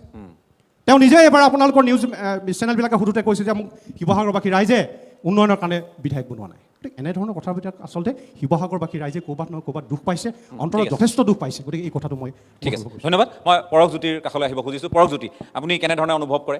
এই নিৰ্বাচন আহি আছে, বিধায়কক মানুহে তোলাচনীত জুখিবই, বিধায়কৰ মূল্যায়ন হ'বই, আৰু প্ৰথমে মানুহে বিধায়কগৰাকীকেই জবাবদিহি কৰিব যে আমি আপোনাক নিৰ্বাচন কৰি পঠিয়াইছোঁ, যে আপুনি কি কৰিলে। মই যদি সেইফালৰ পৰা সোধোঁ অখিল গগৈ কি কৰিলে, যদি মই এগৰাকী শিৱসাগৰীয়াৰ পৰা সেই উত্তৰটো বিচাৰোঁ। হেল্ল', আপুনি এটা কথা চাব, আমি গণতান্ত্ৰিক দেশ এখনত থাকি অগণতান্ত্ৰিক কথা কিছুমান কিয় কওঁ? এটা নেৰেটিভ তৈয়াৰ কৰা হৈছে যে শিৱসাগৰত বিৰোধী বিধায়ক এজন আছে আৰু সেইকাৰণেই শিৱসাগৰখনত উন্নতি হোৱা নাই। কিন্তু সমান্তৰালকৈ যদি আমি চাওঁ যে আমি শাসক পক্ষক কিয় জগৰীয়া কৰিব নোৱাৰোঁ। শাসক পক্ষই বাৰে বাৰে প্ৰতিটো শাসক পক্ষৰ কথা কৈছোঁ, মই কেৱল মাত্ৰ বৰ্তমানৰ শাসক পক্ষৰ কথা কোৱা নাই। প্ৰতিটো শাসক পক্ষই যে বাৰে বাৰে শিৱসাগৰখনক ঠগিছে, বাৰে বাৰে শিৱসাগৰবাসী ৰাইজক প্ৰতাৰণা কৰিছে, বাৰে বাৰে যে শিৱসাগৰখনক একেবাৰে মানে পিছলৈ ঠেলি দিছে, এই কথাবিলাক আমি কিয় আলোচনা নকৰোঁ? কথাটো হ'ল কি, আচলতে আক্ৰোশমূলক বা দমনমূলক কিছুমান ৰাজনীতি, প্ৰলোভনৰ ৰাজনীতি, বিজ্ঞাপনধৰ্মী কিছুমান ৰাজনীতি, এইবিলাকৰ স্বাৰ্থত শিৱসাগৰখন ক'ৰবাত নহয় ক'ৰবাত হেৰাই গৈছে নেকি? কিন্তু তেওঁলোকে শিৱসাগৰতে আহি তেওঁলোকে জানো উদ্যমিতাৰ আঁচনি বিলোৱা নাই? তেওঁলোকে জানো মহিলা সবলীকৰণৰ যিসমূহ আঁচনি, সেই আঁচনিসমূহ তেওঁলোকক জানো সম্পৃক্ত কৰা নাই? কিন্তু ইয়াত যে তেওঁলোকে ভোট নিবিচাৰে নিজৰ দলৰ প্ৰাৰ্থীৰ কাৰণে, সেই অংকটো কি? বৰ বহুতে কিন্তু এই বিষয়বোৰৰ ওপৰত চকু ৰাখিছে। নিশ্চিতভাৱে হয়তো যদি আওবকীয়াকৈ যদি আমি ক'বলৈ যাওঁ, যদিও আমি কনফাৰ্ম নহয়, নিশ্চিতভাৱে হয়তো শিৱসাগৰৰ বিধায়কজনৰ হয়তো ক'ৰবাত নহয় ক'ৰবাত বুজা পৰা থাকিবও পাৰে। ৰাজনীতিত কোনো কথা আচলতে মানে হেৰি নহয়, মানে ৰাজনীতিত মানে এনেকুৱা ধৰণৰ কোনো কথাই নাই, অসম্ভৱ বুলি কোনো কথাই নাই। ৰাজনীতিৰ সকলো ধৰণৰ কথাই সম্ভৱ। সেইটো আলোচনা হৈছে, সেইটো অকল আপুনি শিৱসাগৰত আলোচনা হোৱা কথা নহয় দেই, গোটেই সমষ্টিয়ে সেইটো বিষয়ে আলোচনা। মই আৰম্ভণিতে সেইকাৰণে এইটোৱে ক'ব খুজিছোঁ যে ৰাজনৈতিক প্ৰশাসনত, প্ৰলোভনৰ ৰাজনীতিত বা ঋণাত্মক চিন্তা চৰ্চা কৰা যিটো ৰাজনীতি বা কাৰোবাৰ স্বাৰ্থ সিদ্ধি কৰাৰ যিটো ৰাজনীতি, এই ৰাজনীতিটোত কিন্তু শিৱসাগৰ সমষ্টিটোৱে বাৰে বাৰে ভোগ কৰিছে। তাৰ একমাত্ৰ কাৰণ হ'ল শিৱসাগৰ সমষ্টিৰ ৰাইজক বাৰে বাৰে দোষাৰোপ কৰি থকা হৈছে। মই কিন্তু কওঁ শিৱসাগৰখন স্বাভিমানী হয়, শিৱসাগৰবাসী ৰাইজে আচলতে আৱেগক প্ৰশ্ৰয় নিদিয়ে, বিবেকক প্ৰশ্ৰয় দিয়ে, আৰু শিৱসাগৰবাসী ৰাইজৰ শক্তি আছে, আৰু সেই শক্তিক আচলতে মানে নষ্ট কৰিবৰ কাৰণে, সেই বিবেকক আচলতে নচ্ছাত কৰিবৰ কাৰণে বাৰে বাৰে শাসক পক্ষই এইবোৰ চেষ্টা কৰে। আৰু সেইকাৰণে হয়তো শিৱসাগৰ সমষ্টিটোক এই এনেকুৱা ধৰণৰ আচলতে ৰাজনৈতিক প্ৰেক্ষাপটত পেলাই পিনি বাৰে বাৰে পিছলৈ ঠেলি দিয়া হয়, যাতে এই ৰাইজসকলে বৰ্তমান সময়ত যিটো হৈ আছে, সকলোৱে যে কৈছে আমাক বিৰোধী বিধায়ক নালাগে বা আমাৰ ইয়াত মানে এনেকুৱা ধৰণৰ চিন্তা চৰ্চা কৰিব লাগে, আমি কেৱল মানে শাসকীয় পক্ষৰ বিধায়কক জিকাব লাগে, এই কথাবিলাক যাতে আলোচনা হয়, এই কথাবিলাক যাতে চলি থাকে। আৰু সেইটো ক্ষেত্ৰত আচলতে ক'ৰবাত নহয় ক'ৰবাত আমাৰ যিসকল বিৰোধী আছে, শিৱসাগৰৰ চিন্তা চৰ্চাৰ যিসকল বিৰোধী আছে, এইসকল যে সফল হৈছে সেই কথাখিনি নিশ্চিত হৈ। ধন্যবাদ। মই এবাৰ পল্লৱীৰ কাষলৈ আহিব খুজিছোঁ। গোটেই অনুষ্ঠানটোত এগৰাকীকে পালোঁ মই, মহিলাক প্ৰতিনিধিত্ব কৰা, যদিও বা তেখেত এগৰাকী ছাত্ৰী। পল্লৱী আমাৰ মাজত আছে। পল্লৱী, এতিয়া কথাটো হৈছে মহিলাকেন্দ্ৰিক আঁচনিৰ কথা মই ক'লোৱেই, আন বহু দিশ আছে যিবোৰ দিশে মই ভাবোঁ যে শাসক পক্ষক লাভান্বিত কৰিব। এইটো একেবাৰে লোকঢাক নোহোৱাকৈ ক'ব পৰা কথা। আমি অনুষ্ঠান কৰি থকা মানুহ, আমি সকলোকে মাতোঁ, সকলো আহে, কিন্তু কথা যেতিয়া কয় তেওঁলোকে কয় যে নহয় এইটো আঁচনি আমাক লাভান্বিত কৰিছে, যে নহয় এই কথাষাৰে আমাক সুখী কৰিছে, যে নহয় আমাৰ ল'ৰাই টকা পইচা নিদিয়াকৈ চাকৰি পাইছে, এই কথাখিনিত আমি সুখী। আমাৰ ছাত্ৰীসকলে, আমাৰ ছোৱালীয়ে কলেজলৈ গৈছে আৰু নিজৰ খৰচ তেওঁলোকে এতিয়া বেলেগ ধৰণে চিন্তা কৰিবলগীয়া হোৱা নাই, মাক দেউতাকৰ ওপৰত নিৰ্ভৰশীল হ'বলগীয়া হোৱা নাই, কিতাপ এখন ক্ৰয় কৰিবলগীয়া হৈছে, মেজৰৰ কিতাপ এখন ক্ৰয় কৰিবলগীয়া হৈছে, তেওঁলোকে সুবিধা পাইছে নিযুত মইনাৰ জৰিয়তে। এতিয়া ছাত্ৰসকলকো, যুৱক ছাত্ৰসকলকো তাত তেওঁলোকে সংযোজন কৰিছে আৰু বাবু লৈ আহিছে। গতিকে আঁচনিৰ সমাহাৰ সাংঘাতিক। আপোনালোকে নতুন প্ৰজন্মৰ ভোটাৰ, শিৱসাগৰৰ ভোটাৰ, শিৱসাগৰক লৈ বহু প্ৰশ্ন, শিৱসাগৰৰ বিধায়কক লৈ প্ৰশ্ন, শিৱসাগৰৰ বিধায়কৰ কাৰোবাৰ সৈতে শাসক পক্ষৰ সৈতে বুজাবুজি আছে নেকি তাক লৈও প্ৰশ্ন, শিৱসাগৰৰ বিধায়কে শাসক পক্ষৰ বাবে নেৰেটিভ সৃষ্টি কৰে নেকি তেনেধৰণৰো প্ৰশ্ন। আপোনালোকে কেনেধৰণে কথাখিনি মন কৰি আছে? পোনপ্ৰথমে ৰাচিদা আপোনাক ধন্যবাদ এনেকুৱা এটা অনুষ্ঠান কৰাৰ বাবে। প্ৰথমতে বহুতে ক'ব বিচাৰে, আপুনি যিটো প্ৰশ্ন কৰিছে মোক, যে যিবোৰ আঁচনি এতিয়া বৰ্তমান আমাক চৰকাৰে দি আছে সেইবোৰে বহুতে সমালোচনা কৰে যে সেই আঁচনিবিলাকে কোনোবাখিনিত নহয় কোনোবাখিনিত আমাৰ কৰ্ম সংস্কৃতিক বিলুপ্তকৰণ কৰিছে, বহুতে ক'ব বিচাৰে। কিন্তু মই এগৰাকী ছাত্ৰী প্ৰতিনিধি হিচাপে মোৰখিনি অনুভৱ, যিহেতু মুকলিকৈ ক'ব বিচাৰিছোঁ যে যিটো অৰুণোদয় আঁচনিয়ে বা যিটো আজি নিযুত মইনা আঁচনি প্ৰদান কৰি আছে, যদি মই আজি এখন মেজৰৰ কিতাপ কিনিব পাৰিছোঁ সেইটো আঁচনিক লৈ, যদি মোৰ আই মাতৃয়ে বহি আছে তেখেতে যদি সেই অৰুণোদয় আঁচনিৰ জৰিয়তে যদি এটা সকাহ পাইছে, এটা অৰ্থনৈতিক সকাহ পাইছে, তেনে আঁচনি লোৱাত কোনো আমাৰ মানে কোনো ধৰণৰ অসুবিধা নাই বুলি মই ভাবোঁ। কিন্তু কোনোবাখিনিত নহয় কোনোবাখিনিত সেই আঁচনিবিলাকে আমাৰ কৰ্ম সংস্কৃতিক বিলুপ্তকৰণ কৰিছে। এতিয়া কৃষিভূমিৰ সংখ্যা লাহে লাহে আমি দেখিছোঁ কমি আহিছে। আৰু আপুনি সুধিছে শিৱসাগৰৰ প্ৰেক্ষাপটত কথাখিনি, গতিকে মই পোনপ্ৰথমে ক'ব বিচাৰিছোঁ যে শিৱসাগৰ কেৱল এখন জিলাৰ নাম নহয়, শিৱসাগৰ হৈছে এটা সভ্যতা, শিৱসাগৰ হৈছে এটা সংস্কৃতি। এতিয়া 2020 চনতেই আমাৰ শিৱসাগৰক ভাৰত চৰকাৰে আইকনিক চিটি বুলি ঘোষণা কৰিলে। এতিয়া আমি যদি অবিভক্ত যদি শিৱসাগৰখনক চাবলৈ যাওঁ, চৰাইদেউক মিলাই 551টা মনুমেণ্টছ আমাৰ শিৱসাগৰত আছে। আৰু যদি অকল শিৱসাগৰক চাবলৈ যাওঁ অবিভক্ত নকৰি পেলাই, তেনেহ'লে 398টা মনুমেণ্টছ আমাৰ শিৱসাগৰত আছে। কিন্তু ইমানখিনি মনুমেণ্টছ থকাৰ পাছতো আজি ভাৰত চৰকাৰে আমাৰ শিৱসাগৰখনক আইকনিক চহৰ বুলি ঘোষণা কৰাৰ পাছতো এখন আটাইতকৈ যুৱ প্ৰতিনিধি হিচাপে মোৰ দুৰ্ভাগ্য এইটো বিষয় লাগে যে আইকনিক চহৰ বুলি এখন চাইনবোৰ্ডো শিৱসাগৰত নাই। সেইটো আটাইতকৈ দুৰ্ভাগ্যজনক কথা বুলি মই ভাবোঁ দ্বিতীয় কথা সৰু কথা কিন্তু বৰ ডাঙৰ কথা হয়, দেখাত বৰ সৰু কিন্তু বৰ ডাঙৰ কথা এইটো। ডাঙৰ কথা হয় দ্বিতীয় কথাটো পৰ্যটনস্থলীৰ কথা কৈছোঁ এখন পৰ্যটনস্থলী হ'বলৈ কি লাগে 15টা এলিমেণ্টছ লাগে বায়'ডাইভাৰ্চিটিৰ ক্ষেত্ৰত লাগে ৰিলিজিয়াছ প্লেচৰ ক্ষেত্ৰত লাগে আমি এটা খুব গুৰুত্বপূৰ্ণ কথা হয়তো বহুতে নাজানে যুৱ প্ৰতিনিধি বহুতে নাজানে যে আমাৰ অসমত আমাৰ ধৰ্মীয় ভাৱধাৰাক তিনিগৰাকী মাতৃয়ে ধৰি ৰাখিছে এগৰাকী কামাখ্যা এগৰাকী ৰামখা আৰু কেঁচাইখা সেই ৰামখা পীঠটো কিন্তু দিখৌমুখত আছে কিন্তু সেই ৰামখা পীঠটো ৰিলিজিয়াছ সেই পীঠটোক আজিলৈকে আমি পৰ্যটন ক্ষেত্ৰলৈ ৰূপান্তৰিত কৰিব পৰা নাই গতিকে আমাৰ ব্যৰ্থতাখিনি আমাৰ যিসকল জনপ্ৰতিনিধিৰ ব্যৰ্থতাখিনি ইয়াতে ধৰিব পৰা গৈছে কম জনপ্ৰতিনিধি পঠিয়ালে নে শিৱসাগৰে হয় মই সেইটো বিচাৰোঁ গতিকে কিমানখিনি কৰিব লগা আমাৰ আছে আজি ONGC ক্ষেত্ৰত আপুনি চাব পাৰে আজি ONGCয়ে বিহু কেইখনমান পতাৰ বাহিৰে আৰু কি কৰিছে আজি ONGC 99টা উদ্যোগ গঢ়িব পৰা যিটো প্ৰেক্ষাপটত কেপাচিটি আছে তেনেস্থলত আমি শিৱসাগৰত ডাঙৰ উদ্যোগৰ কথা মই বাদেই দিছোঁ এটা মমবাতি উদ্যোগো নাই যদি আজি ক্ষুদ্ৰ উদ্যোগবিলাক শিৱসাগৰত গঠন হ'লহেঁতেন আজি আমাৰ খিলঞ্জীয়া ল'ৰাবিলাকে এই 10,000 টকাৰ কাৰণে কেৰেলা গুজৰাটত চেলুট মাৰি থাকিবলগীয়া নহ'লহেঁতেন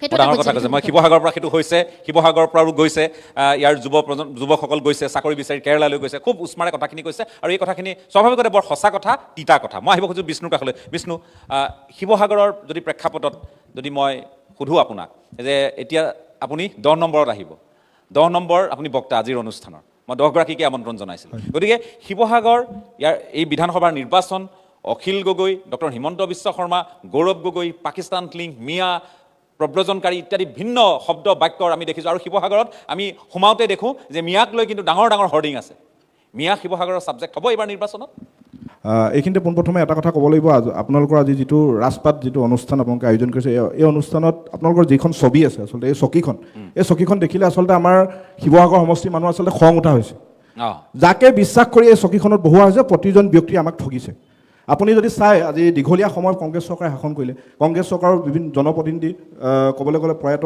প্ৰণৱ গগৈদেৱ প্ৰয়াত অঞ্জন দত্তদেৱ আমাৰ মাজত নাই তেওঁলোক আমাৰ মাজত নাই যদিও ক'ব লাগিব যে তেখেতলোক দুইজনকে শিৱসাগৰ ৰাইজে যথেষ্ট মৰম আৰু বিশ্বাসত তেখেতলোকক এই ৰাজপাতত আসন দিছিলে আৰু কিন্তু তেওঁলোকে এই ৰাজপাতত বহিলে ঠিকেই কিন্তু তেওঁলোকৰ মাজত থকা এটা শীতল যুদ্ধ মাজে মাজে চলি আছিলে দুইজনৰ মাজত খোৱা কমৰাও আছিলে সেই সময়ত সংবাদ মাধ্যমতো এই কথাবিলাক প্ৰকট হৈছিলে যাৰ বাবে আমি শিৱসাগৰ সমষ্টিটো কিন্তু উপেক্ষিত হৈ ৰ'ল দুইজন ব্যক্তি আচলতে যিটো সদিচ্ছা থাকিব লাগিছিলে সেই সময়ত তেখেতলোকৰ চৰকাৰ আছিলে কংগ্ৰেছ চৰকাৰ আছিলে তেখেতলোকৰ সেই সময়ত যিটো শিৱসাগৰ উন্নয়নৰ ক্ষেত্ৰত যিটো সদিচ্ছা থাকিব লাগে সদিচ্ছাটো তেখেতলোকৰ এটা সমষ্টিটো নহ'ল যাৰ বাবে আজিও শিৱসাগৰ সমষ্টিটো আমি মানে উপেক্ষিত হৈ ৰ'লো অতি দুখ লগা বিষয় শিৱসাগৰ জিলাখনত মেডিকেল কলেজ এখন নাই আমি কাষৰীয়া ডিমৌ সমষ্টিলৈ সুশান্ত দাই মেডিকেল কলেজখন লৈ গ'ল এইখন শিৱসাগৰ সমষ্টি সুশান্ত বৰগোহাঁই হয় তো দ্বিতীয়তে আছে আপোনাৰ জেইলখন শিৱসাগৰ মই জনাত হাঁহচৰাৰ ফালে চৰকাৰে চাইছিলে তাত বহোৱা কথা এটা পৰিকল্পনা শিৱসাগৰ জিলা হাঁহচৰাত কিন্তু সেইখনো সুশান্ত বৰগোহাঁই ডাঙৰীয়া লৈ গ'ল এতিয়া শিৱসাগৰ দৌল দবালৰ আৰু প্ৰাচীন কীৰ্তিচিহ্ন কেইটামান আছে আৰু তাৰপিছত এতিয়া বৰ্তমান ডিমৌ সমষ্টিত শিৱসাগৰ আৰক্ষী অধীক্ষকৰ কাৰ্যালয়তো সোমালে এতিয়া শিৱসাগৰত আমি মাত্ৰ জকাটোহে আছে শিৱসাগৰখনত কি থাকিলে শিৱসাগৰখনত আমি কি পালোঁ আৰু এই কথাবোৰক লৈ জনতাৰ যিখিনি ক্ষোভ বা তেওঁলোকৰ মনৰ যিখিনি প্ৰশ্ন সেইখিনি নিৰসন আজিলৈ কোনো এগৰাকী জনপ্ৰতিনিধিয়ে কৰিব পৰা নাই ব্যতিক্ৰম অখিল গগৈ চৰকাৰো কৰিব পৰা নাই চৰকাৰো আহিব মই কৈছোঁৱে যে চৰকাৰক আমি প্ৰশ্ন কৰিবই লাগিব শিৱসাগৰৰ ৰাইজে চৰকাৰক প্ৰশ্ন কৰিবই কিন্তু চৰকাৰক এই প্ৰশ্নও কৰিব যে আমি আপোনালোকক দিব খুজিছোঁ ক্ষমতা আপোনালোকে কিয় ল'ব খোজা নাই এই প্ৰশ্নটোতো শিৱসাগৰৰ মানুহে কৰি আছে এইটো লোকধাক কৰিবলৈ কিটো আছে আমি আপোনালোকক ক্ষমতা দিব খুজিছোঁ শিৱসাগৰত আমি আপোনালোকক দিব মই বহুতক লগ পাওঁ কয় তেওঁলোকে কিন্তু আপোনালোকে ল'ব খোজা নাই আপোনালোকে শিৱসাগৰত দুৰ্বল বুলি কৈ দায় সাৰিছে সাংগঠনিক ভিত্তি গতিকে এই অংকবোৰে শিৱসাগৰ মানুহক ক'ৰবাত ক্ষোভিত কৰিছে মই যিটো অনুভৱ কৰিছোঁ এটা বিৰতি লৈ লওঁ পুনৰ মই আকৌ এই 5গৰাকী আলোচকৰ কাষলৈ আহি আছোঁ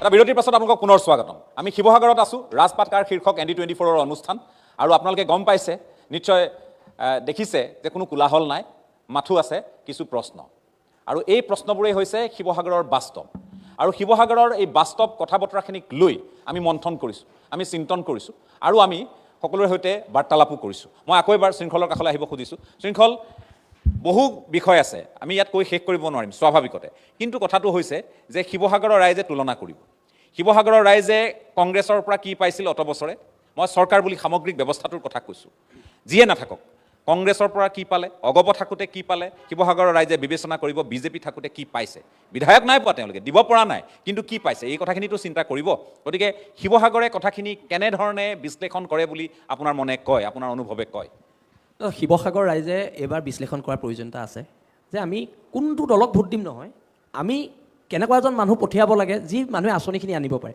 যদি AIDFৰ বিধায়কে আঁচনি আনিব পাৰিছে, যদি কংগ্ৰেছৰ বিধায়কে আঁচনি আনিব পাৰিছে, তেনেহ'লে আমি কোন ক্ষেত্ৰত বিফল হৈছোঁ আমি এইখিনি কথা অকণমান চাব লাগিব। আৰু কথাটো হৈছে কি দাদা, সম্ভৱ ভাৰতৰ ভিতৰতে আটাইতকৈ পুৰণা চিৰিয়াখানাখন আমাৰ পহুগড়। আজি পহুগড়ৰ কি অৱস্থা, কিয় পহুগড়ত এখন আমি অত্যাধুনিক চিৰিয়াখানা কৰিব পৰা নাই? ঠিক আছে, অত্যাধুনিক আমি প্ৰাকৃতিকভাৱে আছে, কৰিব পাৰি। আমি সংযোজনহে কিছুমান কৰিব অলপ সংযোজন কৰিব লাগে, তাত খুব বেছি 10-20 কোটি টকা খৰচ হ'ব। কিন্তু সেই কামটো কৰিবলৈ আজিলৈকে সদনত এটা দাবী কোনো উত্থাপন কৰা নাই। আচৰিত কথা। আমি প্ৰায় পহুগড়লৈ যাওঁ, ঠাণ্ডা দিনত আমি প্ৰায় পহুগড় যাওঁ। ইমান সুন্দৰ দৃশ্য, আমি যদি পহুগড়টোক প্ৰমোট কৰোঁ, শিৱসাগৰ পৰ্যটনত বহুত এটা ডাঙৰ ভূমিকা ল'ব পহুগড়ে। কিন্তু পহুগড়ক লৈ আজিলৈকে সদনত কোনো এজন শিৱসাগৰ জিলাৰ কোনো এজন বিধায়কে পহুগড় লৈ কথা নক'লে। জানিলেহে ক'ব, জানে কিমানে শিৱসাগৰৰ পহুগড়ৰ বিষয়ে কিমানে জানে? মই খোলাখুলিকৈ কৈছোঁ, মই প্ৰত্যাহ্বান জনাই কৈছোঁ, কিমানে জানে পহুগড়ৰ? নাজানে। মানে মই আপোনাক কৈছোঁ, আজিলৈকে আজানপি দৰগাহৰ পইচাটো ৰিলিজ নাই হোৱা। সেইটো কথা সদনত কিমান দিন কোৱা হৈছে? নাই হোৱা। আমাৰ যিটো বিউটিফিকেশ্যনৰ কামখিনি আমাৰ হ'ব লাগিছিলে, আমাৰ ইমান বছৰ নহ'লে। এইটো নহয় যে শিৱসাগৰ অকল বিৰোধী বিধায়কে পাইছে, শাসকে বিধায়কে পাইছে। 85ত শাসকে বিধায়ক পাইছে, 96ত পাইছে। তাৰপিছত কংগ্ৰেছৰ তিনিটা টাৰ্মে শাসকীয় বিধায়কে পাইছে। কিন্তু মই নাম নলওঁ, কিন্তু দুজন প্ৰয়াত কংগ্ৰেছী নেতাৰ অৰিয়াৰিৰ কাৰণে শিৱসাগৰ বিষ্ণুৱে কৈয়ে গৈছে, যিহেতু তেওঁলোক প্ৰয়াত, মই সেইকাৰণে নামটো নলওঁ, কিন্তু তেওঁলোকৰ অৰিয়াৰিৰ কাৰণে এজনে যদি কিবা প্ৰজেক্ট এটা আনে ইজনে বন্ধ কৰি দিয়ে, ইজনে আনিলে সিজনে বন্ধ কৰি দিয়ে। তেওঁলোকৰ ৰাজনৈতিক যুঁজখনৰ কাৰণে আমাৰ শিৱসাগৰ মানুহখিনি 15 বছৰ পিছ পৰি গ'ল। কথা বতৰাবোৰ তাত। তাৰপিছত আমি কণ্টিনিউ 10 বছৰ বিৰোধী বিধায়ক পাইছোঁ। ফলস্বৰূপে সেইটো এটা আমাৰ ড্ৰবেক্স হৈছে।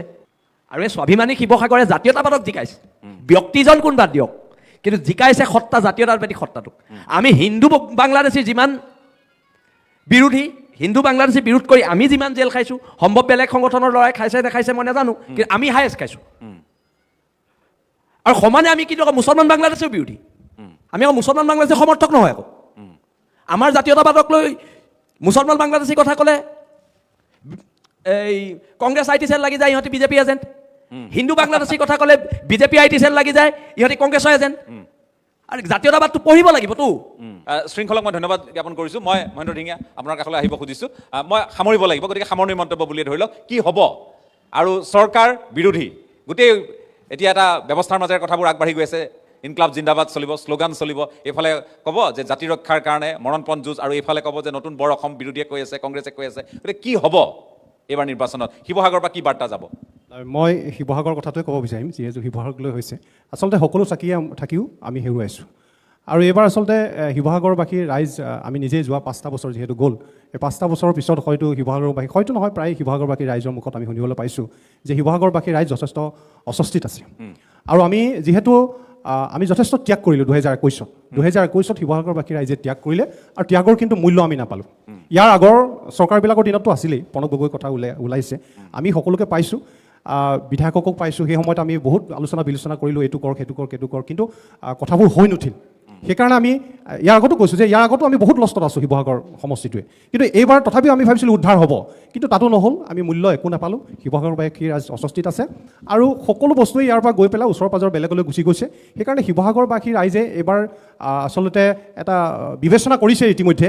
কিন্তু এটা কথা ঠিক যে আপুনি অলপ দেৰি আগত কৈছিলে যে মুখ্যমন্ত্ৰীৰ যিবিলাক ভাষ্য, শেহতীয়া যিবিলাক মুখ্যমন্ত্ৰীৰ ভাষ্য শিৱসাগৰক লৈ, এইবিলাকে আচলতে শিৱসাগৰবাসী ৰাইজৰ মাজত সৰব আলোচনা হৈছে। আৰু শিৱসাগৰ ৰাইজে এইটোও নিবিচাৰে যে বিধানসভাত গৈ পেলাই অকল হুলস্থুলীয়া পৰিৱেশ এটা কৰি পেলাই মুখ চুপতি মাৰি পেলাই সময়বোৰ শেষ কৰি কোনো ধৰণৰ বস্তু ইয়ালৈ মানে জনপ্ৰতিনিধিজনে আনিব নোৱাৰে, বা ভিক্টৰ দাসৰ নিচিনা এজন মানে কি ক'ব, উশৃংখল এজন যুৱকৰ লগত এজন জনপ্ৰতিনিধিয়ে হাঁহি খিকিন্দালি কৰি পেলাই শিৱসাগৰবাসী ৰাইজক লজ্জিত কৰিব।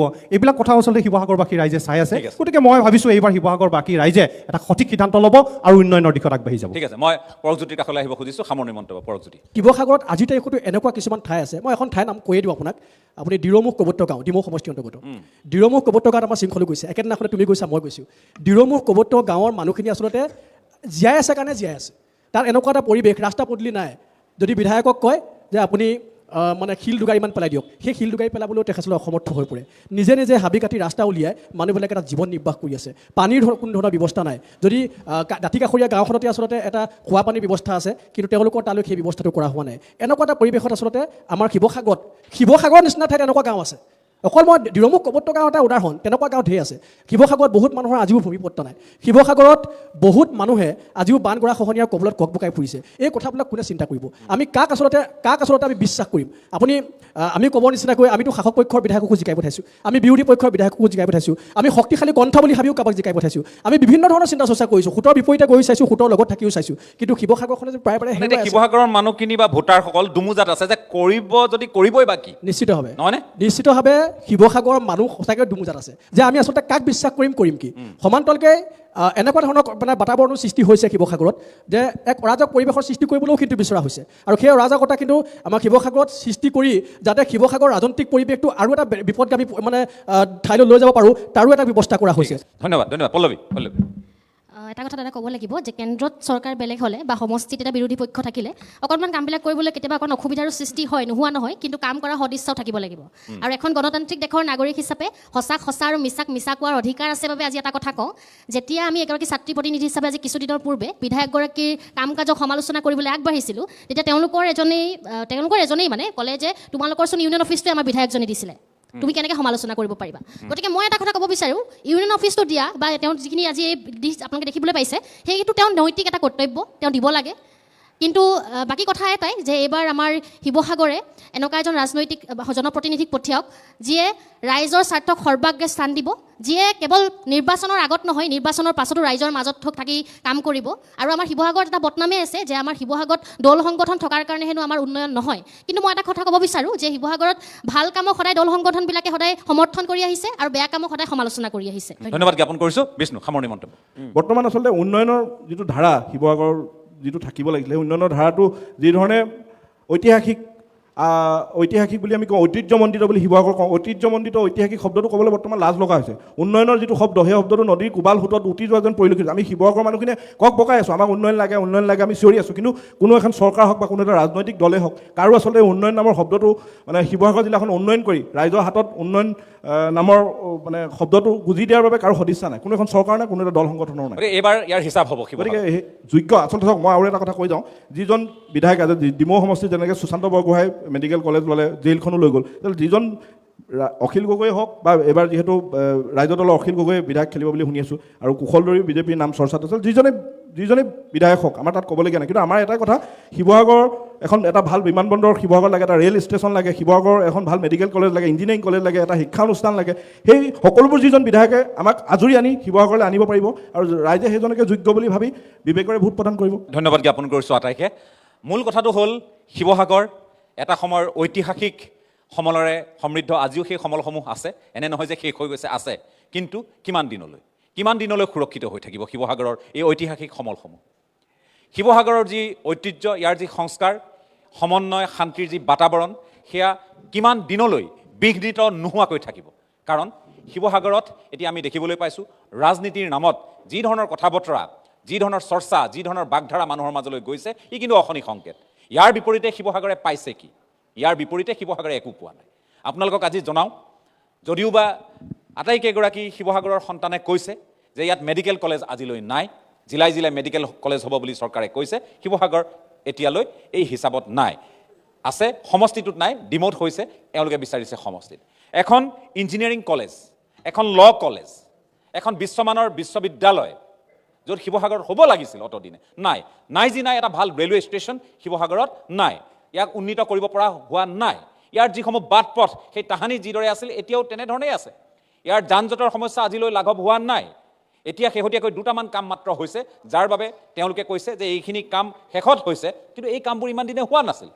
ৰংঘৰ প্ৰকল্প হৈছে বা ইয়াত আন কিছুমান আঁচনি যেনেকৈ যমুনা পৰিষ্কৰণ, কিমান দিনৰ পৰা মানুহে নিবেদন কৰিছে, এতিয়াকৈ কামবোৰ হৈছে।